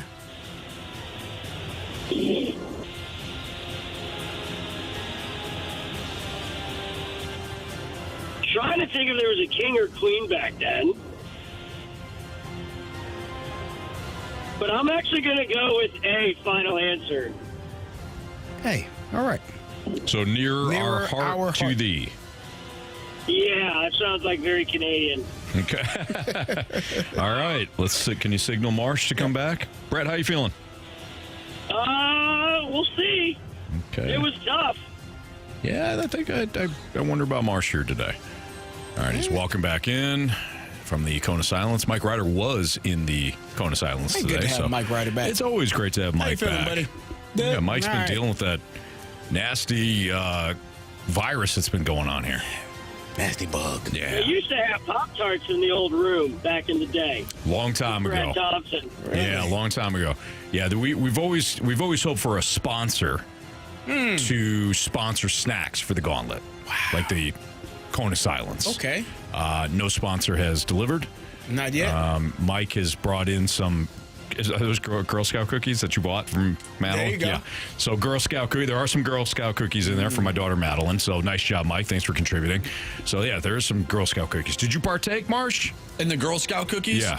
Not those Girl Scout cookies. I actually had my own. Your own that you from bought. Madeline. Yeah. I've already downed one box. And I Attaboy. have one more remaining. It's sitting in the freezer right now. We do appreciate nice. We do appreciate Madeline for Carey her also contributions. helped out. Jamie did not. Jamie said no thank you. Now, he was in Mexico. Yeah, he was in Mexico, to be fair. All right, Marsh, Yes. you got random. Of course. Carey? Pack a lunch. Here we go. Okay. Question 1, Marsh. Who headlined last year's White House Correspondents' Dinner? Who headlined last year's White House Correspondents' Dinner? Who headlined the dinner? I don't know. Like a band or like a comedian?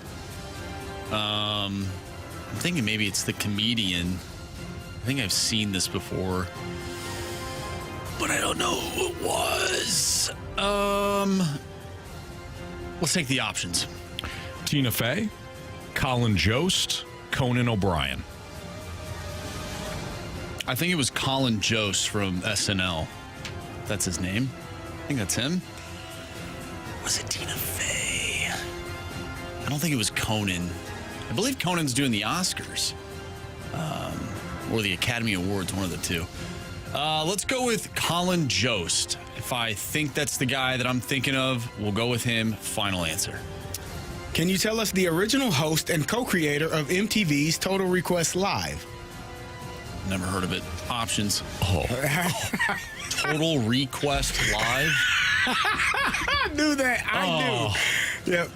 Carson Daly. That was our 90s. Yeah. Carson Daly, Vanessa Manillo, or Lala Vasquez? I'm going to assume that Carson Daly parlayed whatever that show was into the Carson Daly show. I feel like that guy's been around for a while. I'll go Carson Daly. Final answer. All right, question number 3. The rock band fronted by Hayley Williams is called? Paramore. Final answer. Question number 4. O Canada was proclaimed as the official national anthem of Canada on July 1st, 1980. However, another song represents Canada's royal anthem. What is the title of that piece? Okay, the royal anthem in 1980. I believe that Canada is somehow still connected with England in some capacity. I'm going to go with God Save the Queen. And I'm shooting from the hip here. I might need the option. No, God Save the Queen. We'll go with it. Final answer. All right, very interesting. Very interesting, Carey. Let's go over these. Brett versus Andrew Marsh in random trivia today. Brett's first leg of the gauntlet. Here we go. Who headlined last year's White House Correspondents' Dinner? Marsh, you said Colin Jost. Brett, you said Colin Jost. Correct answer is Colin Jost.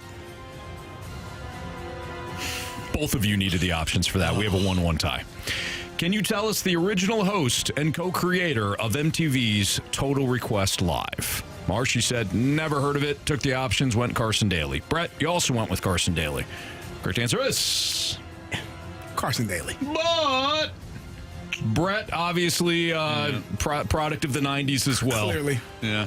He did not need the options for that one. So Brett with 3 points, Marsh with 2. The rock band fronted by Hayley Williams is called? Marsh, you said Paramore. Brett, you went with Linkin Park. Correct answer is? It is Paramore. Bless you. Thank you. All right. So, Bless you. My bad. Oh, I should have said Hey, it no, too. no, it's all good. That's It's on all right. me. I'm Carey covered it. I'm locked in right now. Marsh did not need the options on that one. Marsh has 4 points now. Brett with 3. So Marsh took the lead there with his Perry Moore correct answer. Comes down to this. "O Canada" was proclaimed the official national anthem of Canada on July 1st, 1980. However, another song represents Canada's royal anthem. What is the title of that piece? Your options: "Nearer Our Heart to Thee," "God Save the King," or "God Save the Queen." Marsh did not take the options. He went with "God Save the Queen," which of course was an option. Brett went with "Nearer Our Heart to Thee" with the options. So this is how it's going to work. If it's "God Save the Queen," Marsh in a blowout today. If it's "Nearer Our Heart to Thee," we have a walk-off. If it's "God Save the King," despite Marsh getting this one wrong, he would have won because of the Paramore answer. So, Carey, what is Canada's royal anthem? God Save the King. Oh, Brett.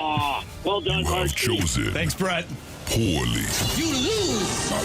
So neither of you got that question right. Wow. But Marsh, by virtue again of the Paramore answer, he wins over Brett today 4-3 in a highly contested Job. gauntlet. Good job, Brett.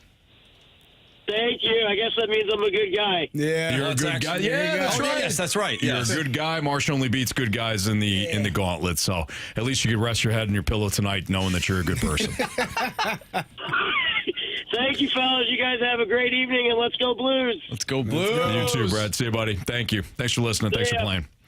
All right, Marsh, nice job, man. I knew he wouldn't get the TRL one. There's no way. You forget he was born in 97. I know, but 96. 96. It's just tough when that happens. Nah, you're old, as am I. We're old. The 90s was our time. Hey, I got it right. He did. You did, yeah. Process of elimination. You did. I'm surprised that it was "God Save the King." Mm-hmm. Wasn't the Queen That's London. That's London. right? But I thought maybe because They use the same song, maybe.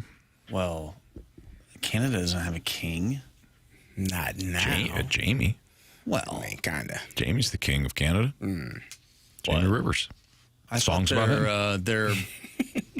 Their money that they use. I think it's like with the Queen of England on it. I could be completely wrong. Look, I don't know what that country does. Okay. I don't either. And the bottom line is you won the gauntlet today. Okay? Yeah. Thanks. Despite not knowing. TRL. I did though. I got it right. By the way, you know what, Carson Daly, could you... I always thought he was just a flat host. For TRL? Yes. You didn't enjoy it? I mean, he was fine. He was fine. He was the epitome of fine. Oh, but yeah, TRL. I have no idea what that is. Now I do know what TLR is. Tony La Russa. Yeah, you do know that. Yeah. So it used to be a show where musicians would come on. They would play videos that you could request. You could Total Request Live. The videos on MTV. And he would host that show, and he would have various, host on. People would be banging on the windows behind him. Yeah. Because it was on like the street of New York. Yep. Anyways. When all right. music was still on MTV. Still made That's videos. right. When they still made videos. That's right. All right. It's Fastlane on 101 ESPN. Carey Davis, Andrew Marsh, Anthony Stalter. Did the Cardinals play it right by keeping Sonny Gray this offseason? We'll dive into that next on 101 ESPN.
We've all done it. We're not feeling good, so of course we go to the internet and we self-diagnose. Which is always the wrong call. Don't self-diagnose. Go into a doctor, see what's going on. Same thing with your finances. Same thing if you're looking to, get a loan in place. Because my guy Stewie is there for you. Now, Stewie, you would also recommend, I'm sure, to not self-diagnose when it comes to your finances. That's right, Anthony. We just had an ESPN listener. We closed him today. He had PMI, that's mortgage insurance on his house. Now, because of his credit score, he couldn't get a better rate. But by us refinancing him, we got rid of that PMI. And unfortunately, when the first time he got his loan, that PMI would have never, ever fallen off. So with the Bagel loan, he refinanced, saved $225 on the payment, kept the same interest rate, but no longer had to pay that PMI. All for free with the Bagel loan. So don't look and say, hey, I got the best rate. Have somebody like myself look and see what the best deal is for you. If we can help you, we'll do it. If not, we'll tell you what you got to do to get there. Call Stewie right now or text him. He don't mind. He hands out his personal cell phone number, so you can do either. 314-324-4440. But the bottom line is, don't think just because, you believe that you can't get a loan in place or you can't do something that you want to when it comes to, purchasing your dream home. Don't self-diagnose. Call Stewie, see what he can do for you. You'll be shocked, in fact, at what he can do because I've seen it firsthand, the miracles that he's pulled off. He loves a good challenge, too. And if you missed that phone number I just handed out, you can always Google the Bagel loan. Thanks, Stewie. Keep up the great work. Have a great night, Anthony. NMLS number 226715.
This is Fastlane on 101 ESPN. John Denton of MLB.com wrote a piece about Sonny Gray today, about how the starting pitcher feels like he has a lot left in the tank, even at 35.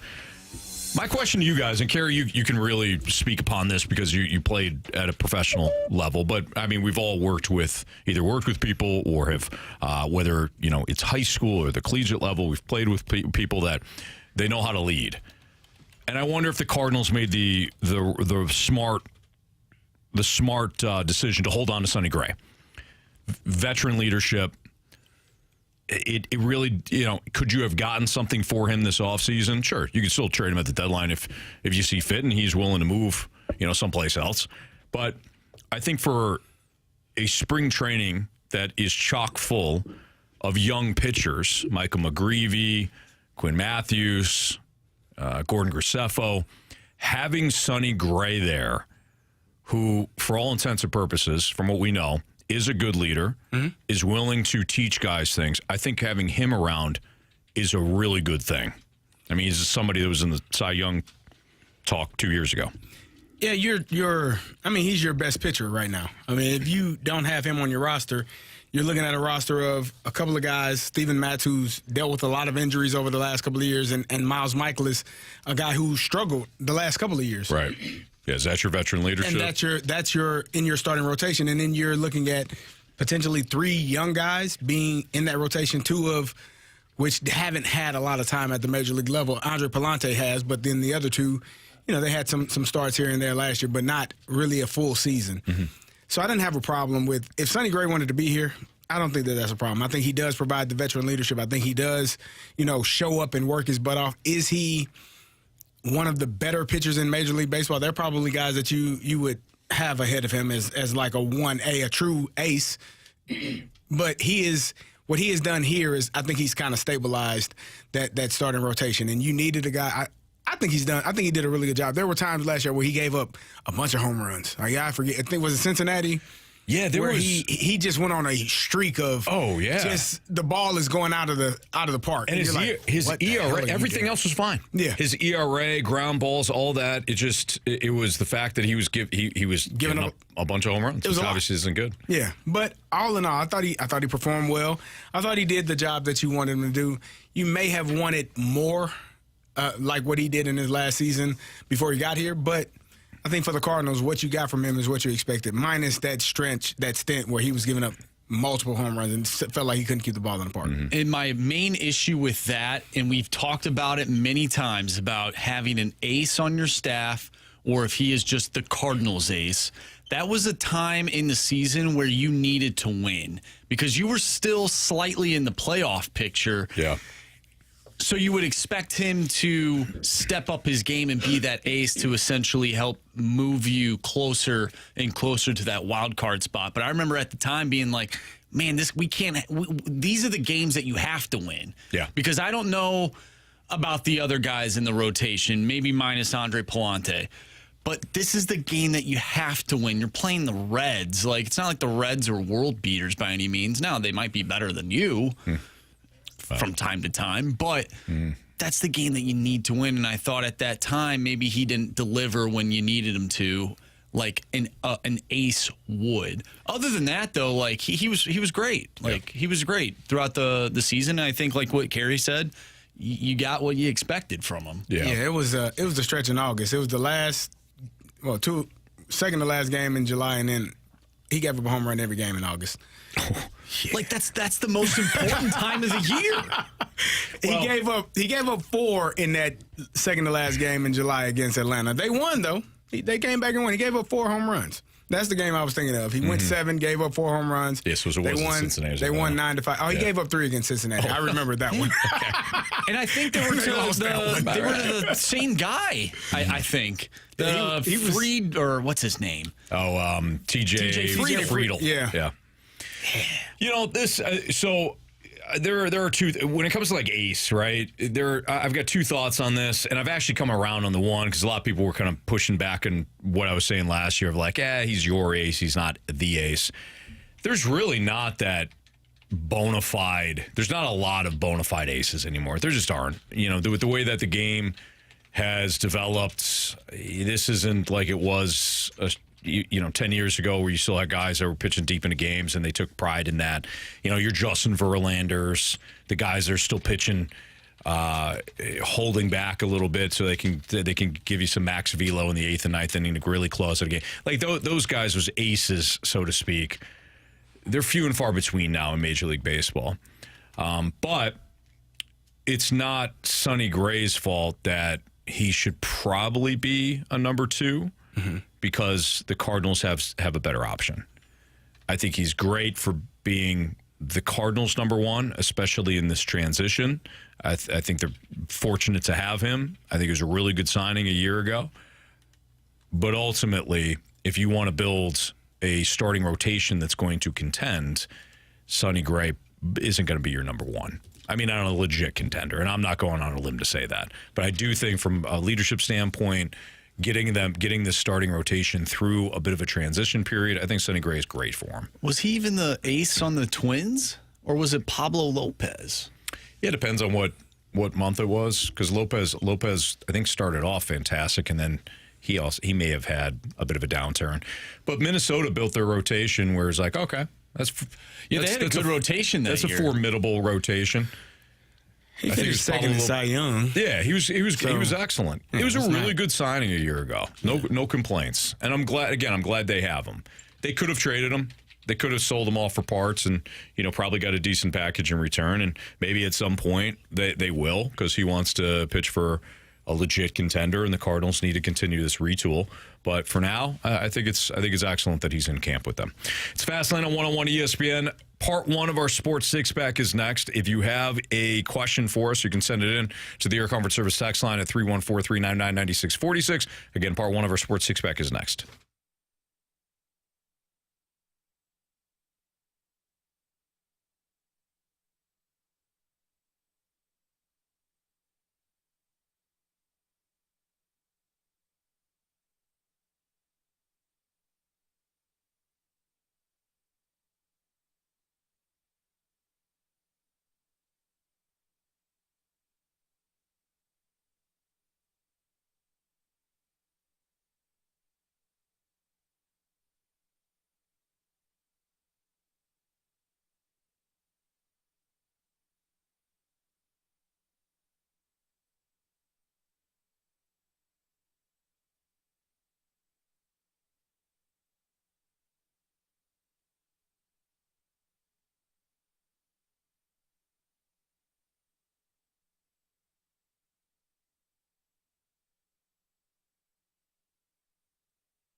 101 ESPN Sports Center.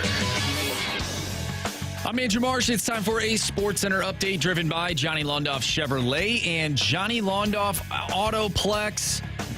Blues back in action tonight, taking on the Seattle Kraken. Pregame starts at 6 o'clock. Puck drop is at 7. We'll talk with Joe Vitale at 5:15 and talk some Blues hockey. So stay tuned for that. But coming up next, we have our Sports Six-Pack. So get your questions in to the Air Comfort Service text line, 314-399-9646.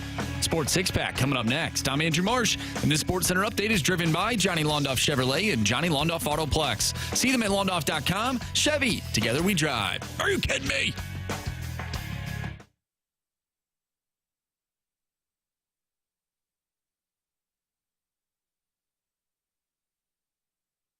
I have a question. It's time for the Fast Lane to answer your sports questions. I want to ask you a bunch of questions, and I want to have them answered immediately. Asking me all these weird questions. Answer the question. Answer the question. Answer me! The Sports Six-Pack is now.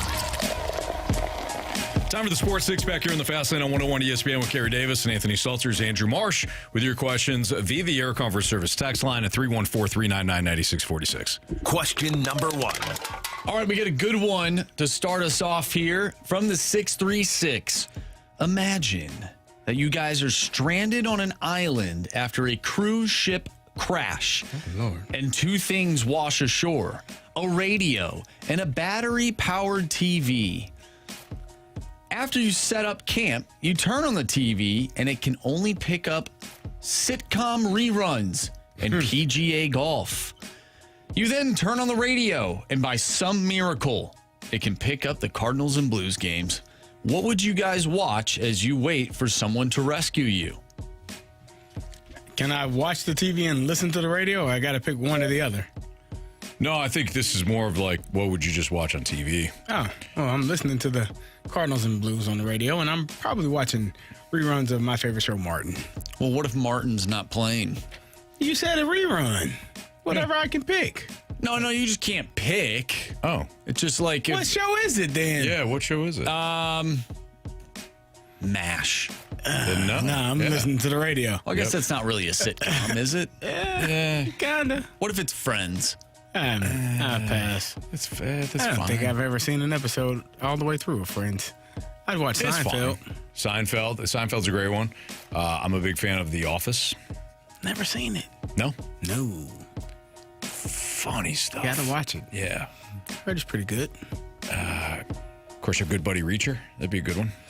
Haven't seen It's only 3 seasons, though. So Haven't seen Reacher yet. No? Heard you guys talking about it. You'll love it. Carey. Is it a good show? Oh, yeah. Bless you. What do you compare it to? I would compare it to nothing you've ever seen before. Yeah. Is it like Jack Bauer? Because Jack Bauer on 24 is like... Yeah, think of Jack Bauer, but somebody who's more of a badass and awesome at life. Wow. Yeah. Okay.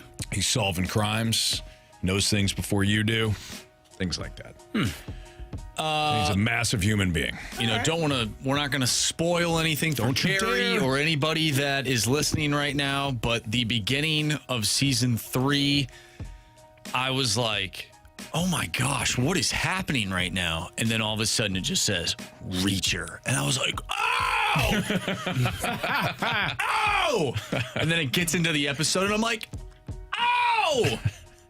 I may have to check This is awesome. this Reacher out. I'm going to do some research on Reacher. You'll like it, Carey. See what, and you know Marsh exactly what part I'm talking about. I do. Yeah. Marsh and I would not leave you stranded on that. All right. I'll take a look. We would not lead you astray is what I meant to say. All right. I'll leave you stranded like on the island, in other words. I was a big fan of Friday Night Lights, too. Oh, the great show. TV show. Yeah, so. Tim Riggins scored a goal the other night in the charity hockey game for the L.A. Fire Department. No kidding. Yeah. He loves hockey. He used to play hockey, the actual guy. He's a Canadian. Yeah. Good Tim fullback. Riggins. Not as good as Carey, but... No, yeah. But Tim was often drunk. Carey was not. Tim who? Tim Riggins. Oh. Riggs. Yeah, Riggs. Yeah. Mm-hmm. Cool. Yeah. I think he was drunk. No, he was. Was he? Yeah. Why?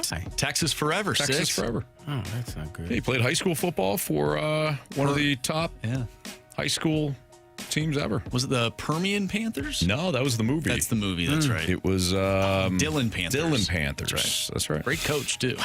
Coach Taylor. Mm-hmm. Yeah. Actually ended up coaching Michael B. Jordan later in the seasons. Before Michael B. Jordan won himself a couple boxing titles and became an absolute superstar. And was the Human Torch. And was also, what's the name of the bad guy in Killmonger? Killmonger. He was awesome in that. That was a great movie. Yeah. Is this your king? He throws him off the mountain. Enjoyed it. Yeah. It's kind of crazy. Kind of felt bad for him. Why? Because it was kind of how he was raised. Yeah. Left alone. He was left alone. To wasn't his fault. Venture and figure out life by himself. And what did he do? He made the most of it. He did. Eventually, he went back to what he thought was his. Yeah. Yeah. Turns out, maybe it wasn't his. It wasn't his. Not at all. Turns out, probably should have just shared it. Stayed there and, hey, brother. Yeah, But, hey, sometimes that spite way. gets the best of us. And you and I know about that. Yeah. Yeah. It's okay. Where are we? Question number 2. We're on an island. We are. From the 618, who is your all-time favorite athlete that wouldn't be considered a star player? For example, the 618s would be Fernando Vina, Vladimir Sobotka, and Adam Archuleta. I told you I love John Jay. I thought John Jay was a really good player. Probably not I liked Colton Wong, too. Just thinking locally here. Not a superstar, but somebody that you just really liked. Jake Allen. Okay. Not a superstar, but I really liked Jake Allen. I love what he did for the 19 Cup team. I don't really remember the guys that weren't the superstars. What? I'm sorry. You do? Well, you mentioned a couple. Yeah, those were good guys, good players. You're telling me you weren't a fan of Kiko Calero? Yeah, no. Yeah. Football wise, I'm trying to think like growing up. I mean, the name that popped into my head when we were doing this the other day, and I forgot to say it, Vaisa Kahima. Oh, nice. Yeah. That's a good one. Yeah. Philadelphia. Yep. Yeah. Was he like a returner or something? He's a returner, yeah. Yeah, I remember. Makes plays. I think mine's C.J. Ham from the Vikings. C.J. Ham. C.J. Ham, baby. I do like C.J. Ham. Makes some plays. Didn't he recover an onside kick this year? I don't know about that. He did. I don't know. I think he did. Did he? Yeah, I remember. We'll take your word for it. He's a fullback. You got to know what the fullbacks are doing at all times. I mean, you could just name every fullback in history. Bob Christian. Oh, yeah, from St. Louis. The 4-2-3 has a excellent. Perfect one. Just absolutely perfect. We can move on after this, but So Taguchi. So Taguchi was a fan favorite. Great one. Rex Hutler is another one. I did like Rex. Yeah. I mean, there's probably a bunch, but, what sport are we talking about? And, like, in the NBA, way back in the day, I always used to like Avery Johnson and Sean Elliott. Okay. That's a good one. DJ Armstrong. Yeah. He's a good player. Starting point guard for the Bulls. Probably not remembered because that was the first three-peat. And he got 2 of those, Michael does. Mine, when the Rams were here, I don't know if you consider him a star player, probably for the Rams, and a lot of people would remember the name, but James Laurinaitis. Oh, yeah. No, James, yeah. Was he like a superstar, though, in the NFL? No, he wasn't a superstar. He's a good linebacker. But he was a good linebacker out of? Ohio State. Ohio State University. Yeah. James Laurinaitis and Chris Long were 2 of my favorite players to cover here in St. Louis. He played hard. They were... all the time. They were good dudes, too. Yeah. Like, they always made time for you. They kind of they were pros. They understood, like, especially training camp, they're hanging around because we always used to give the PR people, like, hey, who do you want to talk to today? Well, can I talk to James? Yeah. Well, that's probably because both of their fathers were already, famous. Yeah, true. Yeah. Howie. Yep. Howie, and then the wrestler, the Legion of Doom. What was his name? It's going to bother me. Come on, Marshy. What are you doing? Marsh, you're a wrestler. You're a wrestler guy. I'm trying to think, too. I don't know everything. Come on, man. Come on. Road Warriors, Marshy. Yeah, Road Warrior. It was. I kind of spaced out. I didn't know who we were talking about. Animal. It was Animal. Animal. They had Hawk and Animal. He was Animal. Marshy. I stopped paying attention for Did you 5 turn seconds. your brain off? No, I'm reading the damn text line. Trying to find another question. This was the question. This was the But question. I'm getting prepared for the next one. Chris Fuamatu Ma'afala. Another one. That's it. Wow, you nailed that. Yeah. What about TJ Houshmandzadeh? Yeah. Championship. Do you remember that commercial? No. I think it's like an ESPN commercial. A bunch of guys are sitting around doing their fantasy draft, and this dude couldn't, obviously he didn't pay attention to the league or anything like that. And at one point he goes, "I'll take two TJ. Who's your mama?" And the guys are all like, "Come on, man!" And then at the very end, the credit, the whatever it is that it comes on, he goes, "Championship." Anyways, all right. Why don't we continue our sports six-pack? Let's give Marsh an opportunity to redeem himself. Wow. And find some more questions for us, and we'll continue this sports six-pack next.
question. It's time for the Fast Lane to answer your sports questions. I want to ask you a bunch of questions. And I want to have them answered immediately. Asking me all these weird questions. Answer the question. Answer the question. Answer me! The Sports Six-Pack is now. Let's continue our Sports Six-Pack here in the Fast Lane on 101 ESPN. Carey Davis, Anthony Stalter. Plenty of time to get in some questions. 314-399-9646. That's the Air Comfort Service text line. Marsh, question 3, please. Question number 3. All right, from the 209. I don't know if we've actually talked about this specific situation happening, but if Nolan Arenado, if Nolan Arenado has an absolute garbage first part of the year, do the Cardinals bench him? Nope. Can they? Yeah, they can bench him, but I don't see it happening. You think they will? No. No, I don't think so. I mean, did you say can they or will they? I think you said can they? Yes, they can. They can. Will they? I don't think so. Probably not. Yeah. You hope he gets it right at some point. Mm-hmm. And you're stuck with that contract for sure if that happens. Right. Like, at that point, you might as well just pay him. Right. And say, it's been real. Mm-hmm. We know we got to pay you. Yeah. We'll pay you to walk away. Yeah, exactly. That would happen over a benching. Yeah. I mean, a full benching. Yeah. Like a Kirk Cousins-esque benching. Where Did you see that? You never go back. The Falcons didn't know he was injured. Did you see that report? My God, I hope they didn't know. They didn't know. They kept playing him. I thought they were going to bring up the report that they're going to keep him as a backup. I love that. If he comes back in 25. Yeah, I love that. Oh, you think you're gone? No, you're going to be the backup. We have to pay still get We got to pay you anyways. There you go. We got to pay you if we cut you. We got to pay. Might as well leave you as a backup. Yeah. If not, we have to sign another player on top of your money we're paying you. Yeah. To walk away. On top of your gross salary. How stupid was that? Anthony, they didn't know Michael Penix Jr. was going to fall to them in the draft. They did the best thing that they could do. They were prepared. And then they took the best player available. That's a team that made a good decision. They didn't allow a bad decision to continue to go down that track. Yeah, we already got our quarterback. It's not a good thing. You know what? You're right. Yeah. You are. They made a good decision. We've seen this we've seen this happen before. Yeah. With like the 49ers. Mm-hmm. And they're like, we're like, hey, yeah, they made a mistake. They made their mistake. They moved on, right? Yeah. And then, I don't know. There's another recent example. Oh, the Broncos. Hey, made a mistake, Russell Wilson. They moved on. Good for them. Falcons do it. It's like, idiots. Worst organization in sports history. How could you do this? Like, there are other examples of this working out. Yeah. Despite making a bad decision. There you go. Anyways, what was the question? If they're going to bench him. Oh, yeah, no, they're not going to bench him. But like Scar said in The Lion King, be prepared, Anthony. That's exactly what the Falcons were. So what Scar said, be prepared? Yeah, he sang a whole song about it. Okay, yeah. I don't remember that one. Before or after he threw his own brother off a cliff? I think it was after. It was allegedly. No, I watched it. I watched it twice, actually. Yeah, I watched it cartoon version and in live action. They caught that on film. You gotta watch the Mufasa. You gotta see his backstory. He's got a story. Okay? He's got a story. Not saying... Do you understand why he threw his own brother off a cliff? It was an accident. An accident? Yeah. No chance. Yeah, probably. He reveled in that. He dug his claws into his own brother and then lifted his brother's hands. You got to see his backstory. You got to see his backstory. I don't need to see his backstory to know that he's an absolute Arizona Diamondback. Sometimes things put you in places where you don't expect to be. You feel bad. Did you see the Wicked movie? Or the play? I saw the play. I saw the play. My wife Kristen was going to take our daughter Madeline and one of their friends and another mom, Kristen's friend, and a daughter. They were going to go. Fabulous Fox Theater. I think it was last year. Well, lo and behold, the little girl, I don't know, got sick or something like that. Couldn't go. So there's Killian and I watching Wicked. There you go. It's actually pretty good. It's not bad. I saw the movie. Actually, I haven't seen the play, but the ending's. I'm like, okay, don't tell me about the ending. I know because it's only part one, right? Part one of the movie's out. Yeah, so. I didn't think the movie was that great. See, I kind of liked it. I haven't seen the movie. I watched the play. It just all feels so long. That's why they're breaking it up. That's why you get a break halfway through. I hate musicals. I'm sorry. I'm sorry if you or your kids are in a musical, your parents are in a musical, and it's like a proud thing and you love it and you go to the Muni. I'm just saying, I have a physical... You don't like music. I love you don't music. Like Dave Matthews Band. I don't like that band. But I don't like musicals. You don't like Defying Gravity, Anthony? I just... I'm sitting there. There's a nice little story going on, and then we have to sing about what we're doing. Yeah. No one mourns the wicked. Like, why do we bust into song? When you're sad, you sing. When you're happy, you sing, Anthony. I don't like it. Yeah, well, I don't know what to tell you. I have a physical reaction to it. I'm like, oh, here we go. Another G-damn song. Here we go. You're just singing about your feelings. I get it. You're sad because you know what? You said you were sad. A song because of it. And all of a sudden, everybody knows all the dance steps. These people just met 30 seconds ago. Now they all know the dance steps in unison. They've been singing the same song in their head their entire life, Anthony. They just all met that day. They knew all the steps in unison. Certain steps that go with certain songs. They're climbing up the walls and swinging from chandeliers, all in unison. What the hell? I don't know what to tell you, man. I can't. That is funny because I've thought about that before. Like, what would this look like in real time if you're the guy standing in the corner? What are these people doing? What happened? Like you weren't invited to the dance off, and you're just standing there in the corner. Like I don't know these steps to get this done. You don't know the song. I don't know. You got to know the song to know the steps. Yep, I don't like it. Yeah. Now. Give me one guy versus like an entire army, and that one guy defeats that army. I'm in. I'm in for that. And has a shield. I can suspend. Yeah, sure. Yeah. I can suspend, reality in that case.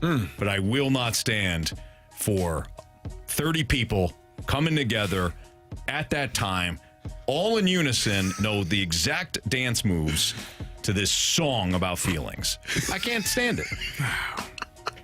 I'm sorry. And they're background singers, too. And they're background singers. Wow. They all know, Carey. Learn something new about a guy every day. Do you like musicals? I enjoy them. Do you? I do. What's your favorite? Chicago. Okay. Chicago's a good one. All right. Yeah, I don't have a problem with musicals.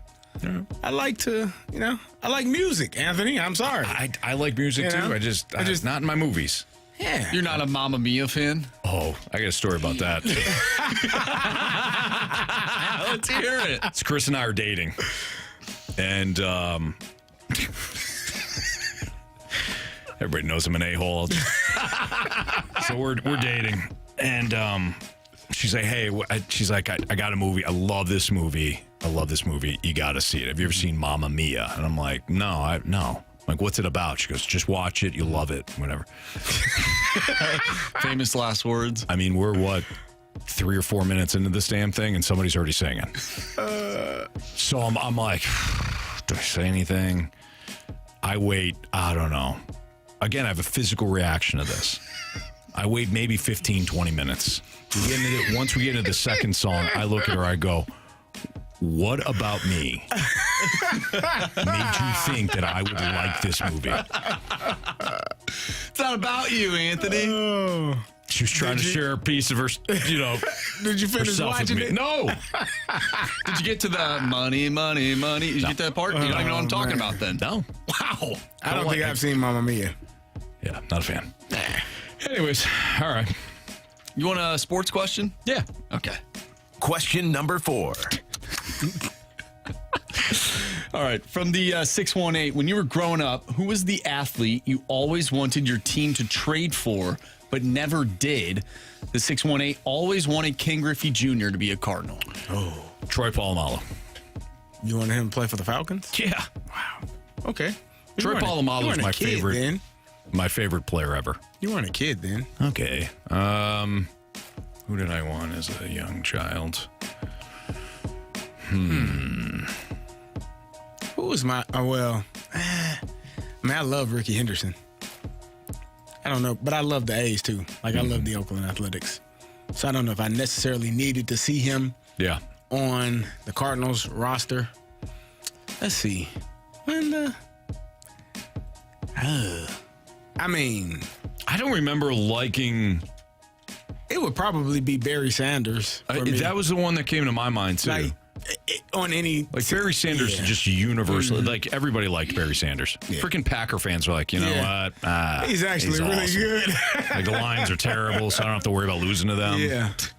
It'd probably be Barry Sanders. Yeah. I mean, you had some good players here. You had Marshall. He didn't Hall of Famer himself. But I think Barry Sanders, was, Jerry Rice, universally loved. Barry was different, dude. Yep. Yeah. Okay. Good stuff, guys. How about you, Marsh? I'm trying to think like baseball-wise or hockey-wise. I don't know. I really can't think of any that come to the top of my head. I'm sure there was someone at some point where I was like, we got to get that guy. And then, of course, like they didn't. They didn't, yeah. They didn't. But maybe the Rams could have used a couple players back in the day. Yeah, about 50 of them. Maybe 53. Yeah. They probably had 3 guys. What years are we talking? Yeah, right. They always had Steven 99. Jackson. Most of the time they had Steven Jackson. So 2008. Steven Jackson, Laurinaitis, and Chris Long. Yeah. When did Torrey retire? Oh, that was That was before. That wasn't Right, us. You're talking. I'm talking about like when we were. He retired at the right time. 2013, 2014. Yeah. Oh yeah. When you and I were doing pre and post. Yeah, they didn't. Yeah, they needed a lot. Yep. Yeah. Now, anything actually. Yeah. Player-wise, can't think of any. Coaching-wise, I can think of a few. Terry Francona rings a bell. Yeah. What? You guys, come on. Tito. I think a lot of Cardinals fans would agree. Come on. All right, it's Fastlane on 101 ESPN. Speaking of the Cards, do they need more emphasis on the starting rotation? Should they put more emphasis on opening spots for the starting rotation is how I should phrase that. That's next on 101 ESPN.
us in on 101 ESPN 505. Your time check is brought to you by Clarkson Jewelers, an officially licensed Rolex jeweler with Carey Davis and Andrew Marsh. I'm Anthony Stalter. Eno Saris of The Athletic joined BK and Ferrari earlier today.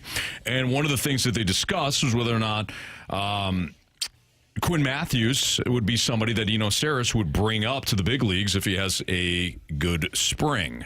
So this is what Eno Saris said about Quinn Matthews. Yeah, I don't think he's going to benefit much from being down in the minor leagues. He's got too many weapons, and I think he's ready. So yeah, I would just go with it. And especially if you're in these years where you're not sure it's going to be that super competitive. I think that's the perfect time to have a guy come up and take some lumps if he has to. He's not going to learn anything by dominating the minor leagues anymore. And I don't think he's the type of pitcher where you're like, oh, we're going to put it in the lab and get 2 more miles an hour out of the fastball. It's not that thing either. So if it's none of those two things and he's just dominating in the minors, then just bring him up. One of the more frustrating things, Carey, for me about the Cardinals offseason was not freeing up more spots, not in the fields, but in the starting rotation. To me, if you really want to be a contender, you have to have an outstanding starting staff. Or at least a staff that is capable of being outstanding when the playoffs arrive. Because we have seen staffs before that are like, they're fine in the regular season, but when you get to the postseason, they turn it on. To me, that is the fastest track to being a contender. It's like having a franchise quarterback in the NFL. Like, we stink. We're awful. Yeah. We just drafted Jaden Daniels. Playoff team, NFC Championship game. Like, if you're talking about in baseball being fast tracked to being a contender again, and you're not buying a championship like the Dodgers do, then you better load up your starting staff with good young talent, top end talent, like we hope that the Cardinals have. And I think it's frustrating that Miles Michaelis and Steven Matz are still part of this rotation. Do you feel like the Cardinals are kind of in both pools? Like they're dipping their toe in both areas? 100%. They're not fully committed to one or the other. It's been my complaint about the Cardinals for about 10 years. We're going to cut salary. Yes. We're going to let young guys play, but we're not going to let them all play. Yep. Not to let them all play at the same time. Well, are you going to free up some playing time-ish? Maybe if I can. If a guy just decides he doesn't want to play anymore, doesn't want to return. Yeah. Right. But if he's under contract and I can't move him, he's playing. Right. Don't worry about it. Because I do think I think if you are really committed to a youth movement, if you are really have a plan to put this team in a position in the next 3 to 5 years to compete for championships, it's no knock. I mean, the only reason, in my opinion, that Lance Lynn and Kyle Gibson aren't here is because they weren't under contract. Right. Like, they had an option. They'd be here so too. they opted to not bring them back. But had they had signed for 2 years, and that was the contract, and the option was for the 3rd year, those two would be on the roster as well. Agreed. Which is the reason why Steven Matz is on the roster, which is why Miles Michaelis is on the roster, because they're still under contract. And that's no knock against those guys. But if you are truly having a plan for a youth movement, those two guys probably aren't on the roster. I don't know if you DFA them because you still have to pay them. And I think that's the problem. Like, yeah, we don't necessarily want to have them here, but we got to pay them, so we're going to play them. Yeah. And I guess the best hope is, and I don't want to say that's their best hope, is that somebody gets injured or that space opens up some kind of way where they're giving an opportunity to play these younger guys, even though these older guys are still in the way and playing because you're paying them. I completely agree. So I think that's the most frustrating part for me is, like, who are you? And I'll give Lisa credit because she texted in. She has said this time after time after time. What's your identity? Absolutely. Who are you? They don't know. She has texted this in. She says she doesn't think Ollie has an identity. She doesn't think Mo and the DeWitts have an identity for this ball club. And truthfully, if you aren't making a decision, if you aren't full throttle one way or the other, you really don't have an identity. Lisa is 100% correct when she asks that question. I know sometimes we frustrate listeners that want us to be more positive about the Cardinals. And we try to, like, I thought we were very fair with Jordan Walker, that Jordan Walker conversation yesterday. Yeah. And I thought to some degree we were fair about Nolan Gorman too. But I think some listeners, some Cardinals fans, just want a little positivity. I get it. I do. We want it too. Give me something to be positive absolutely. about. There's that, but like we can't stretch. We can't stretch our conversation to include things that we're not seeing. Right. So one of the things that I'm frustrated about is I don't know what the identity is. Yeah. Now, I think once Bloom gets into place here, and I've said this on these airwaves, I think that the idea that the realization finally hit them, years too late, but it finally hit them. We're behind.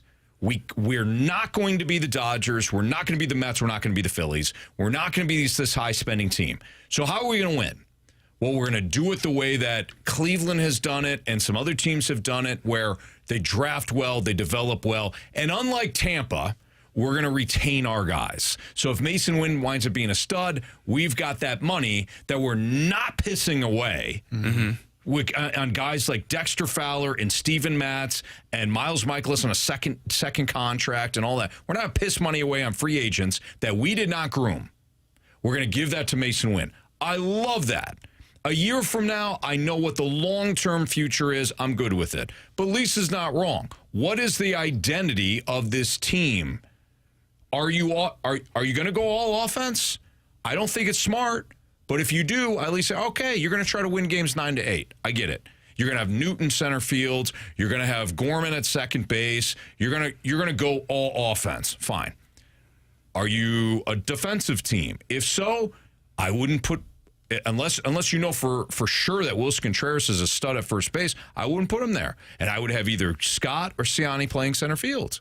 I would not have Jordan Walker's ass and right. I'm sorry. I know that a lot of people disagree. He's athletic. He's this and another thing. He hasn't shown enough to give me confidence he's a really good defender.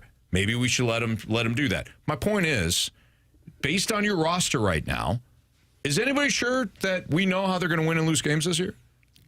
Even lose. We know they're going to lose, but do you know how they're going to lose? No. Pitching. For me, it's pitching. It's starting pitching. And the bullpen. Yeah, then the guys you tried out into the field probably should be defensive guys. If you got pitching that is not up to par, if you're gonna I joke about this, but we talk about outscoring. I told you the only way to win games you got to score more than the opposing team. We talked about that. It's true, but it does help if you don't give up a lot of runs. Sure, like especially early in the game, you down 6-2 by the third inning. That's a massive hole to climb out of. And it's difficult to do that every single night. Right. I think that, I don't know, I think we probably won't. We're still a year away from actually seeing the youth movement. And then the guys will be a year older at that point. But we're still a year away because you still, as you said, you haven't cleared up enough space with Nolan Arenado, who you've tried to trade. It hasn't happened. You haven't cleared up enough space with the starting pitching because you still have Miles Mikolas and Steven Matz in that rotation. So it stops people like Graceffo and McGreevy from getting real opportunities because there's just not enough spots available. So, if Lars Newbar, Anthony, again, you play baseball. I think there's more wear and tear if you're playing center field than if you're playing left field. It is a lot more ground to cover. Yeah. And if you're a guy that is often injured, I just don't think it's smart to play there, especially when the guy that you're saying is going to play left field in Victor Scott is better at center field. In center field, I agree. A couple of comments here from the Snake Pit Splashback Dude says, spin the wheel of ways the Cardinals will lose. Worked 2 years ago. It's true. We could bring back the wheel. How are they going to lose tonight? Zoosh with an excellent question here. Who's scoring all these runs? Our offense was anemic last year. Bingo. That's a good question. That's a really good question. So my question is, building off of what Zoosh just asked, which again is a really good question, is we got to get to Joe Vitale. One of the questions I would have is, okay, you're going to roll with this primarily this offensive-led lineup, really? You better win. You better win 8-9 or 9-8. And what from last year made you think that you were good? You're good enough to win that way. I think an organization, when Bloom takes over, I hope the first things out of his mouth is we are going to completely reload this starting staff. We are going to focus on pitching. You might have a couple of those guys already. So I hope they do. McGreevy and Matthews might be two of those guys. I hope they are. They could potentially. I mean, McGreevy showed you something last year. Yeah. I was. Yeah, you're right. See, maybe they're already here. They might already be here. But Quinn they're Matthews is a because guy of your guys. Correct. That they've talked about and said he has the potential to be really good. Mm-hmm. And this it's something that you have to explore, though. Like, you can't have young talent just sitting there waiting. Like, to me, it makes no sense. I agree. So, I don't know. Honestly, like I think Ollie Marmol doesn't want some of these older guys in the starting rotation. Yeah, he might be in a tough spot. He doesn't want the older guys? I don't think so. He might be a tough. Typically, managers do side with the veterans, but I don't know. What have they shown you?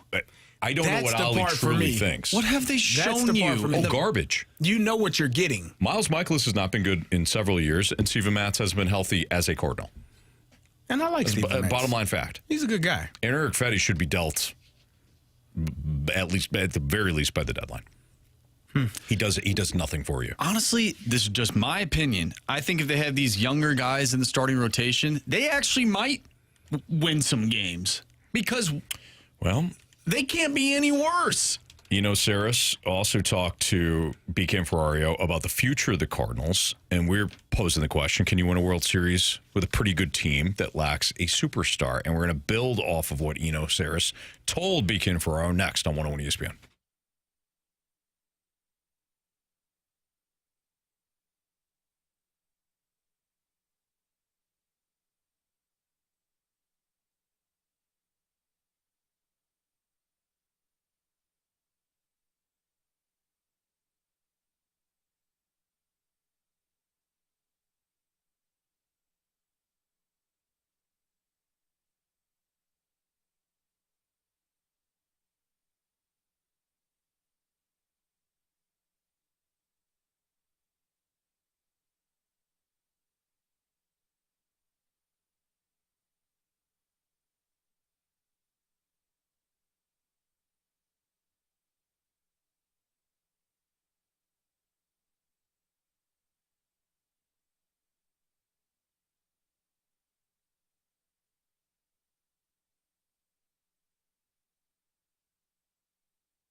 ESPN with Carey Davis. I'm Anthony Stalter. Andrew Marsh here as well. And Jamie Rivers is downtown. He's getting ready for the Blues and Kraken game. We will talk to Joe Vitale in about 10 minutes. Talk a little Blues hockey with Joe. Saris, we played the audio clip of what he had to say about Quinn Matthews. Saris was also asked by BK and Ferraro earlier today, and Eno does a great job with The Athletic, analytics-driven baseball guy, but also just an overall, very positive writer that is honest too. Here's what he said when asked about the future of the Cardinals. I see, in Mason Wynn, and I even think Nolan, Gorman, and Walker, there's something going on there. I think Nootbaar and Contreras are going to be fine veterans. And so you're kind of looking to, I think Victor Scott needs to take a step forward and figure some things out. Maybe Thomas Sagasi is a big deal for them. But I do see in Walker and Wynn, and Gorman, they're not perfect, I don't have to tell you that. Nolan Gorman's defense, not great, strikes out a lot. And I don't know if Mason Wynn is going to be like Bobby Witt Jr., but they're good young players. And sometimes you have to look at what they can do. Nolan Gorman can hit the snot out of the ball. Mason Wynn is a great defender. Jordan Walker can also hit the ball hard. And you layer that. This is the way the Cardinals have built teams in the past. Everyone's pretty good. Maybe someone has some flaws, but everyone's pretty good. And that's where we're going. What I don't necessarily see in that group is a superstar. Okay. So what he's, again, just kind of paraphrase what he's saying here, he's essentially saying that it's a pretty good team. They just lack a superstar. Mm-hmm. Can you win a World Series with a pretty good team that lacks a superstar? The obvious answer, I think, is no. But if there's a way to do it, how would that look in baseball in your eyes? Playing the right way, moving runners over, sacrificing yourself, not swinging for the fences and striking out with runners in scoring position. So, fundamentally, the most fundamentally sound baseball, team. No errors or minimizing the errors or the mistakes, like hitting the cutoff man, like the things that you're taught when you're a child, like the things that you need to have a big hit in a big moment. Does it need to be a superstar player? Can it be a group of guys that come up and when their time is when they get that opportunity, can they make that play? Sure. But I don't think you can make a playoff run or a championship run without being fundamentally sound, without minimizing mistakes, in the field and at the plate. Again, not cutting back on your swing, not swinging as hard as you can because I got to hit a home run. Yeah. No. How about move the runner over, man? How about that? How about let's get to third base with less than 2 outs? Mm-hmm. And then anything can happen. Pass ball, wild pitch. You can sacrifice. You can squeeze. You can get a sac fly. Right. Like there are a multitude of ways to get a runner in if he's on third base in less than 2 outs. Sure. But that requires you to not be so driven by myself and my contract and my numbers and my ability to, I got to hit a home run. Got to swing as hard as I possibly can. I don't worry about hitting it to the right side of the infield, and I'm going to pull this thing down the line and try to knock it out of the park. Yeah. Why? Because you're not worried about the team game. You're worried about your numbers and how much money you can make. And I can't fault you for that, but that's not a winning recipe for a team that doesn't have a superstar. Yeah. Now, if Albert Pujols comes up and he's swinging, hey, it's 3-0 count, you swinging? Okay. Okay, not a problem. But certain players, you're like, why are you doing that? Yeah, let's play the game. Let's play the game the right way. So I think that's the only way the Cardinals will be able to have a team that makes the playoff. And the pitching staff got to show. They got to do a great job. That's where I'm at. And we got, I forget who, it might have been Zoosh. Sorry, the name flashed up in the snake pit here, and I missed it, but I think it was Zoosh that brought up the Royals. The Royals... Bacon Wrap Wiener. Oh, Bacon Wrap Wiener brought up the 14-15 Royals. 14, they went to Game 7 against the Giants and lost. 15, they won the championship against the Mets. And that's always the team that has been the poster child of you don't necessarily need the star. Yeah. But if you have certainly the bullpen to shorten up games and the starting rotation and an outstanding defense, you can win that way. I actually think the Royals, while a good example of that. To me, you go back to the 2010, 2012, 2014 Giants, the team that actually beat the Royals in that World Series. Yeah, they had Bumgarner, and he was outstanding. But that team, starting in 2010, was predicated on two things. Outstanding pitching. The ability to close down games also goes into that. And flawless defense. Mm-hmm. We saw that, unfortunately, with the Cardinals, who went up against that 2012 Giants team, when the defense for the Giants was just, they didn't make mistakes. Yeah. So going into your fundamental play, to me, it's run prevention. It's the ability to play fundamental baseball. And then fourth or fifth is having a great offense. I know there have been teams that have had great offenses that won the World Series. Last year was part of it. Last year, the Dodgers, perfect example of great everything. Yeah. But to me, if you're going to be a team that doesn't have an all-star in every spot, if you have elite run prevention and you play the game the right way, i.e. fundamentals, you can cause a lot of damage for teams. We get a question from Grant Francis Fan Club. Did the Cardinals have a superstar in the 2013 World Series run? Superstar, no. Matt Carpenter was outstanding. We had Matt Holliday. Was Matt Holliday a superstar? Maybe he was. I don't know. I always struggle with the superstar conversation. Carlos Beltran. To me, Shohei Ohtani is a superstar. Gotcha. LeBron James all-star? In his prime, superstar. Kobe Bryant, superstar. I'm looking at that team. They had Yachty finished third in MVP voting. Yachty, was Yachty a superstar? Fourth. I think in that season, superstar. This is what I'm saying. Superstar. Yeah. So Michael Jordan was a superstar. Yeah, it's hard to. Yeah. Wayne Gretzky was a superstar. He's a Major League Baseball All-Star, future Hall of Famer. Yeah. If you have a future Hall of Famer on your team, we should start saying that. You get a future Hall of Famer, because superstars typically become Hall of Famers. Let's be honest. No, they all do. They always. See, superstar to me has as much to do with your promotional. You can be sold. Things like your image can be sold. All that. When you whoa, the whole microphone just broke. What? Wow. Holy smokes! That was scary. Hey, whoa! It doesn't want us talking about the Cardinals. No. You know what this is, right? Is this good? No. It's a bad omen. You know what he did? Is this a problem? He worked out today. He did. Oh my gosh! Worked out today. It's a good call, Did you work out? Did you take the damn super soldier serum? Mentality is basically the same thing. Broke the microphone. Holy smokes! Stay out of the weight room, Anthony. Wow. I appreciate that, Carey. You're pumping me up right now. You're going to have to hold that for the rest of the only thing that's being pumped is that iron, Anthony. Does this happen? Does this happen in the Point studio? I don't know. This is insane. I just saw Drew. I don't know if he's still here. I don't know if he can help you with that, though. Drew, if you're listening, we got to. Well, let's talk to Joe Vitale, and I'll figure out how to put my mic back in. Next on 101 ESPN.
101 ESPN Sports Center. I'm Andrew Marsh. It's time for a Sports Center update brought to you by Saliga Heating and Cooling. The Blues back in action tonight after defeating the Colorado Avalanche over the weekend. They're taking on the Seattle Kraken, and you can listen to that game right here on 101 ESPN. Pregame starts at 6. Puck drop is at 7. Joining us next to talk some Blues hockey is Joe Vitale, so stay tuned. I'm Andrew Marsh, and the Sports Center update is brought to you by Saliga Heating and Cooling, an independent American Standard heating and air conditioning dealer.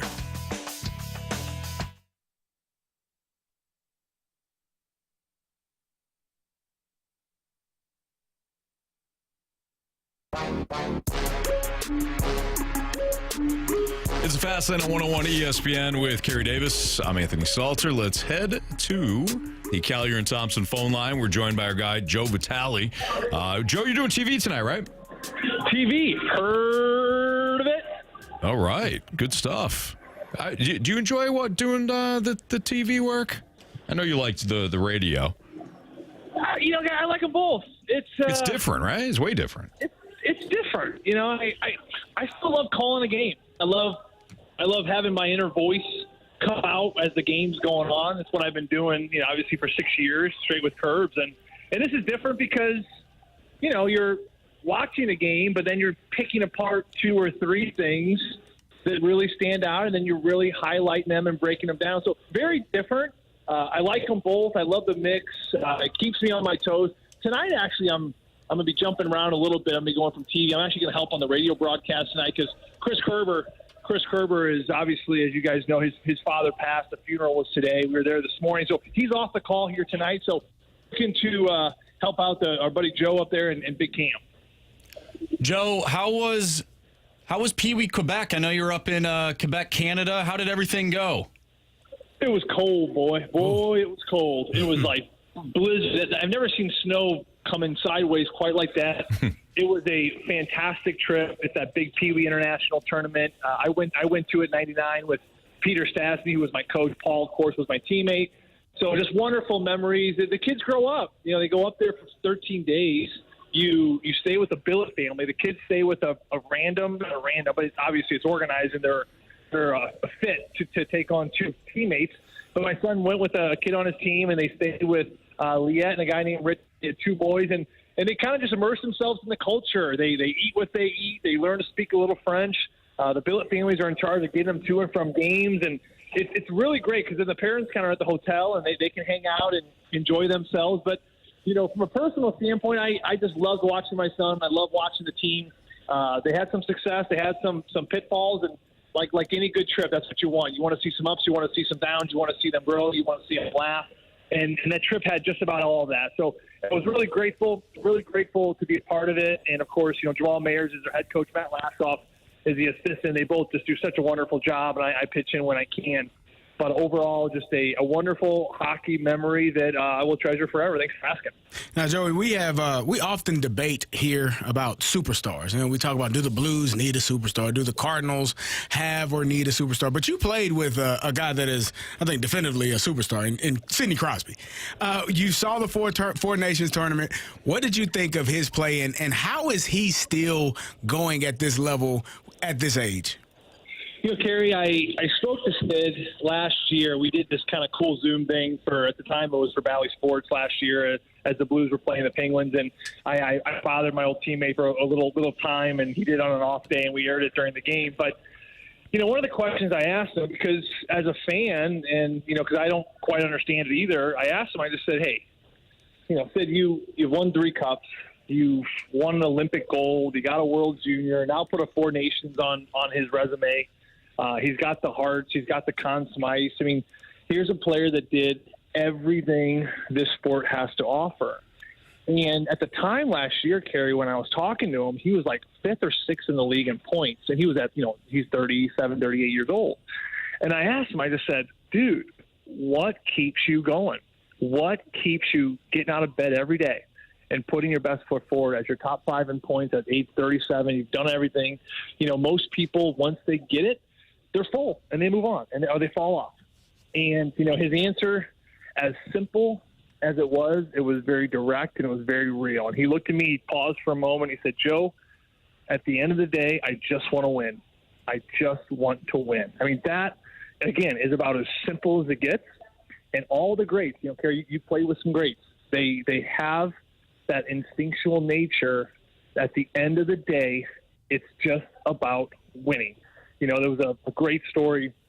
We were in Pittsburgh together, and we were doing this kind of charity thing where we were helping out with these kids and these underprivileged kids or kids from the inner city, and they're on the skates for the first time. And I'm watching Sid skate around with these young kids, and I was out there with a couple other players and just having a fun time and putting some smiles on their faces. We end up doing a little race.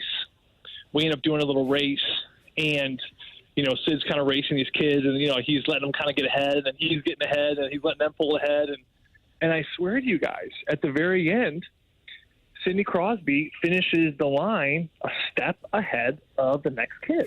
And I'm thinking I remember thinking that was a little harsh. I mean, the kids didn't know they had a fun time in the race, and Sidney Crosby, who could ever be in a bad mood? But I asked him later, I go, hey, that was a little harsh, don't you think? And guys, he looks at me and he says, you can't let losing creep in your head. And I will never forget the look in his eye when he said that. And I was just like, you would have thought I saw a ghost. And I was respond. And he just kind of smiled at me. And, that's him. You can't let losing creep in your head. That is why he's the best. And that's why you're looking at that game, Carey and Stalter, and he sat on the bench. He didn't start the game. The camera went right up to him in a close shot right before puck drop. And, dude, he was so dialed in. You could see it in his eyes. I knew in that moment I was with Matt and a couple of the Billet families, and I said, Canada's going to win this game. And they go, how do you know that? I go, look at this guy. I've been on the bench when he's looked like that, and there's nothing that's going to stop him. You cannot get in his way. And you know what? Binnington, Colton Parayko, I talked to both of them since they've been back. I asked them about the different players, the experience. They both, the first name, Sidney Crosby. Sid is on a different level, incredible leader, incredible human, watching him day in, day out. He's just a special specimen, and I was just fortunate enough to just be in the same locker room with him for 5 years. Boy, it's amazing, whether you're telling a story about Sidney Crosby or you watch something about Kobe Bryant and him playing new teammates and one-on-one just to show them hey, this is my team. I'm the best. Jordan, you see, numerous documentaries about Jordan, his competitiveness. It really does feel like the best always had that one thing. It was that competitive edge and almost like this steely focus and consistency. Did you see that not only with Sidney Crosby, but with some of the greats that you played against too, Joe? Oh my gosh. Absolutely. And now that I've gotten to know a lot of them post hockey, guys, it's a really, really hard thing to turn off. I'm in therapy. once a week. Yeah. And I'm serious because it's never good enough. Carey, you do 3 sets, you walk away thinking, God, I should have done 4. Mm-hmm. You do 4 and you God, I should have done 5. Or and it's that attitude that got you to where you got, right? So that's a good thing. And you got to honor yourself for that. And you got to appreciate that version of yourself. But on the flip side, when you try to get acclimated to the world, that's not so good all the time because you're always wanting more and you're never satisfied. And you guys with your children, at some point, enough has to be enough. Mm-hmm. But for an athlete, it's never enough. And that's okay because that's why they got to where they got to. And so it's back and forth. We're reactionary people, like hockey players, and I mean this sincerely. I talk about this with my therapist. As a hockey player, you have to be. I talk about how, in relationships, sometimes I'm reactive. I'm a reactive person. I need to, respond better. I need to take a breath. She goes, well, think about your whole life. You've been a reactor your whole life, but you've survived because you were a reactor. Mm-hmm. A guy runs your goalie, you got to fight him. Yeah. Coach tells you to go after somebody, you got to go after somebody. It's suited you actually very well. Now, as you move forward into the world, you have to crush that person, and that is a process. And that kind of, and not to get all Dr. Phil here, but this kind of gives people a little perspective on, life after sports. And Carey, I'm sure that you've had your run-ins with this, and it's a real deal. I call it a gift and a curse. It's a gift because it allowed you to make it to the highest of highs, but it's a curse because when you're done, it is hard as hell to turn that off. Oh, and you hope you're around people that can give you the grace to allow you to hang in and fight the good fight with you. And fortunately for me, I have that, and not for everyone they don't. But yeah, just you look at the greats, and trust me, when they're up on that pedestal and they're celebrating with that gold medal, guys. You think their life is the best. I'm telling you guys, and you know this, everything comes at a price. Everything comes at a sacrifice. And for those players, and I know things about Sidney Crosby, and I know things about some of these great players that people just do not know, there is a large price for that. Don't think it comes for free, because it doesn't. Joe, that mindset that you're talking about, is that something that the Blues are missing right now, or is it something that is currently maturing throughout that locker room in your eyes? I truly believe. I think it's maturing. I am watching Robert Thomas grow. I'm watching Jordan Kyrou grow. It's coming for these guys, right? It really is. And you look at. Let's take Robert Thomas for example. I know there's been some suspicion about, hey, is he ready for this top spot? Is he ready to be a top line center in this league? Well, let's take a step back again. Let's talk about the human for a second. He comes in as a 19-year-old. And he was cushioned on the third and fourth line for the first, 3, 4, 5 seasons.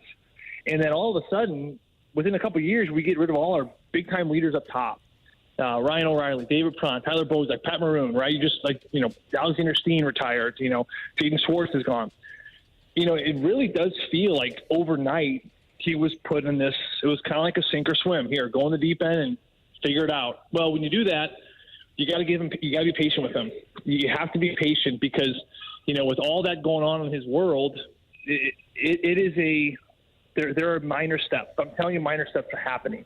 It's very difficult to do what he's doing, especially at the trajectory that he did it in, and I think that he is learning his way through. I think he's learning what it takes to be a top-line centerman in this league. You look at the way Sidney Crosby conditions himself. You look at the way Connor McDavid, his fitness level, everything that comes along with that.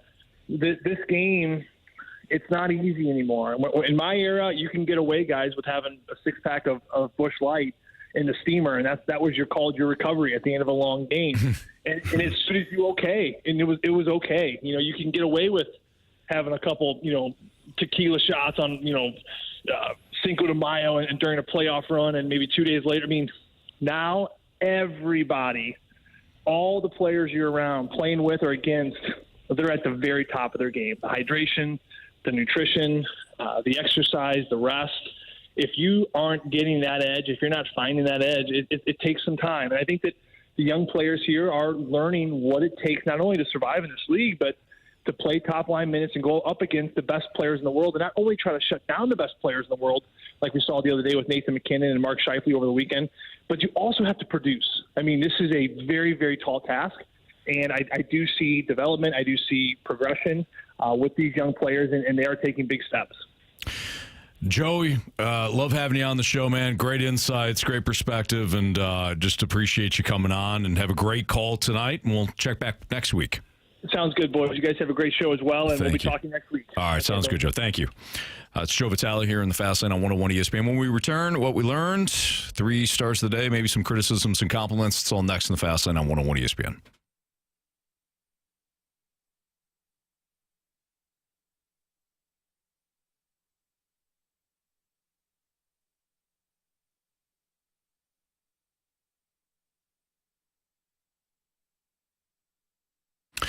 You're going to love going out to Auto Centers Nissan Herculaneum. They got their Loved First Drive sales event, and it's going throughout the month of February, which, by the way, ends this week. So you want to make sure you head out there. With over 700 new and used vehicles all in one location, you're bound to find the right car, truck, van, SUV that fits your price point and that matches your style. They also have great financing options. There's, no credit issue that's going to scare Auto Centers, Nissan, Herculaneum. You get other dealerships that might overpromise and underdeliver when it comes to financing options. But when you head out to Auto Centers, Nissan, Herculaneum, every person that walks through the door, they're going to finance that vehicle. They're going to finance a vehicle for you. In fact, they're so confident that anyone walks through the door can drive away in a brand new Nissan. 0 down, no payments for 3 months on select used vehicles, no payments for 6 months on select new Nissans right now, plus great low finance rates with terms of up to 84 months. They've got great deals going on. New Nissans discounted up to $10K off. Sales prices starting under $20K on select models, and 2025 Nissan models come with a free lifetime warranty and 3 free oil changes. Plus, get that peace of mind with that 30-day return promise. It's all available at Auto Centers, Nissan, Herculaneum. Tell them Stalter sent you.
If you missed anything from today's show, you can always download the podcast, available at 101ESPN.com or via the Dobbs Tire and Auto Centers 101 mobile app. Podcast always brought to you by Schaefer Door Company. Carey, what'd you learn today? Well, I had learned that you hate musicals, but I don't know if you hate that or Dave Matthews Band more. They might be equal. You hate musicals so much you don't care who wants to watch them. That's correct. Yeah. Stoney LaRusso would say, tied for first. Oh. Yeah. March, what'd you learn today? I learned that it's not God Save the Queen, it's God Save the King. I was thinking that the song was made in the 80s while the Queen was still alive, but I guess you can change it when you change from a queen to a king, and I did not take that into consideration. Nevertheless, we still got the Gauntlet victory. Nice job there, Marsh. And I learned that my microphone can, in fact, snap off from the base. That was amazing. Now, I barely put this thing back together, I should say, so good luck, Tim McKernan, in the morning. Good luck, Timmy. Yeah, because this thing is not... It's on you. It's, this is not stable right now. So, but we're going to get through the show. All right, Marsh, what do you got for 3 stars of the day? All right, our 3rd star of the day goes out to musicals. Yeah. Or musicals. I love them. Anthony, not so much. No. How you following the paper over there? I can't. That's ridiculous. Yep. Yeah. 2nd star of the day goes to the wise words from Joe Vitale. Oh, yeah. Those were great. That was awesome. Yeah, he was awesome. Yeah. Good stuff from Therapeutic. Joe, as always. Yes. And, of course, the 1st star of the day goes out to Anthony's workout program. Oh, man. It worked today, Can you boys. send that to me? I will, absolutely. One day in? Yeah, one day and in. you're I'm already ripping microphones out of the... I don't even know what that is. Out of the stand? Yep. Yeah. I'll get it for you. Yeah, all right. Remember I said that to Jamie, and, I was like, hey, I got a new workout plan. It's not for me. Didn't see what you did. He shot it right down. Well, we'll see who's laughing tomorrow when I break his mic stand. After another workout. All right. Appreciate everybody listening. Don't forget, we have got the Blues and Kraken pregame show coming up in about 5 minutes. You'll hear from Alex Ferrario down at Enterprise Center. Grant Francis will be in as well, so enjoy the Blues game. We've got the puck drop at 7 for Jamie Rivers, Andrew Marsh, and Carey Davis. I'm Anthony Stalter. See you.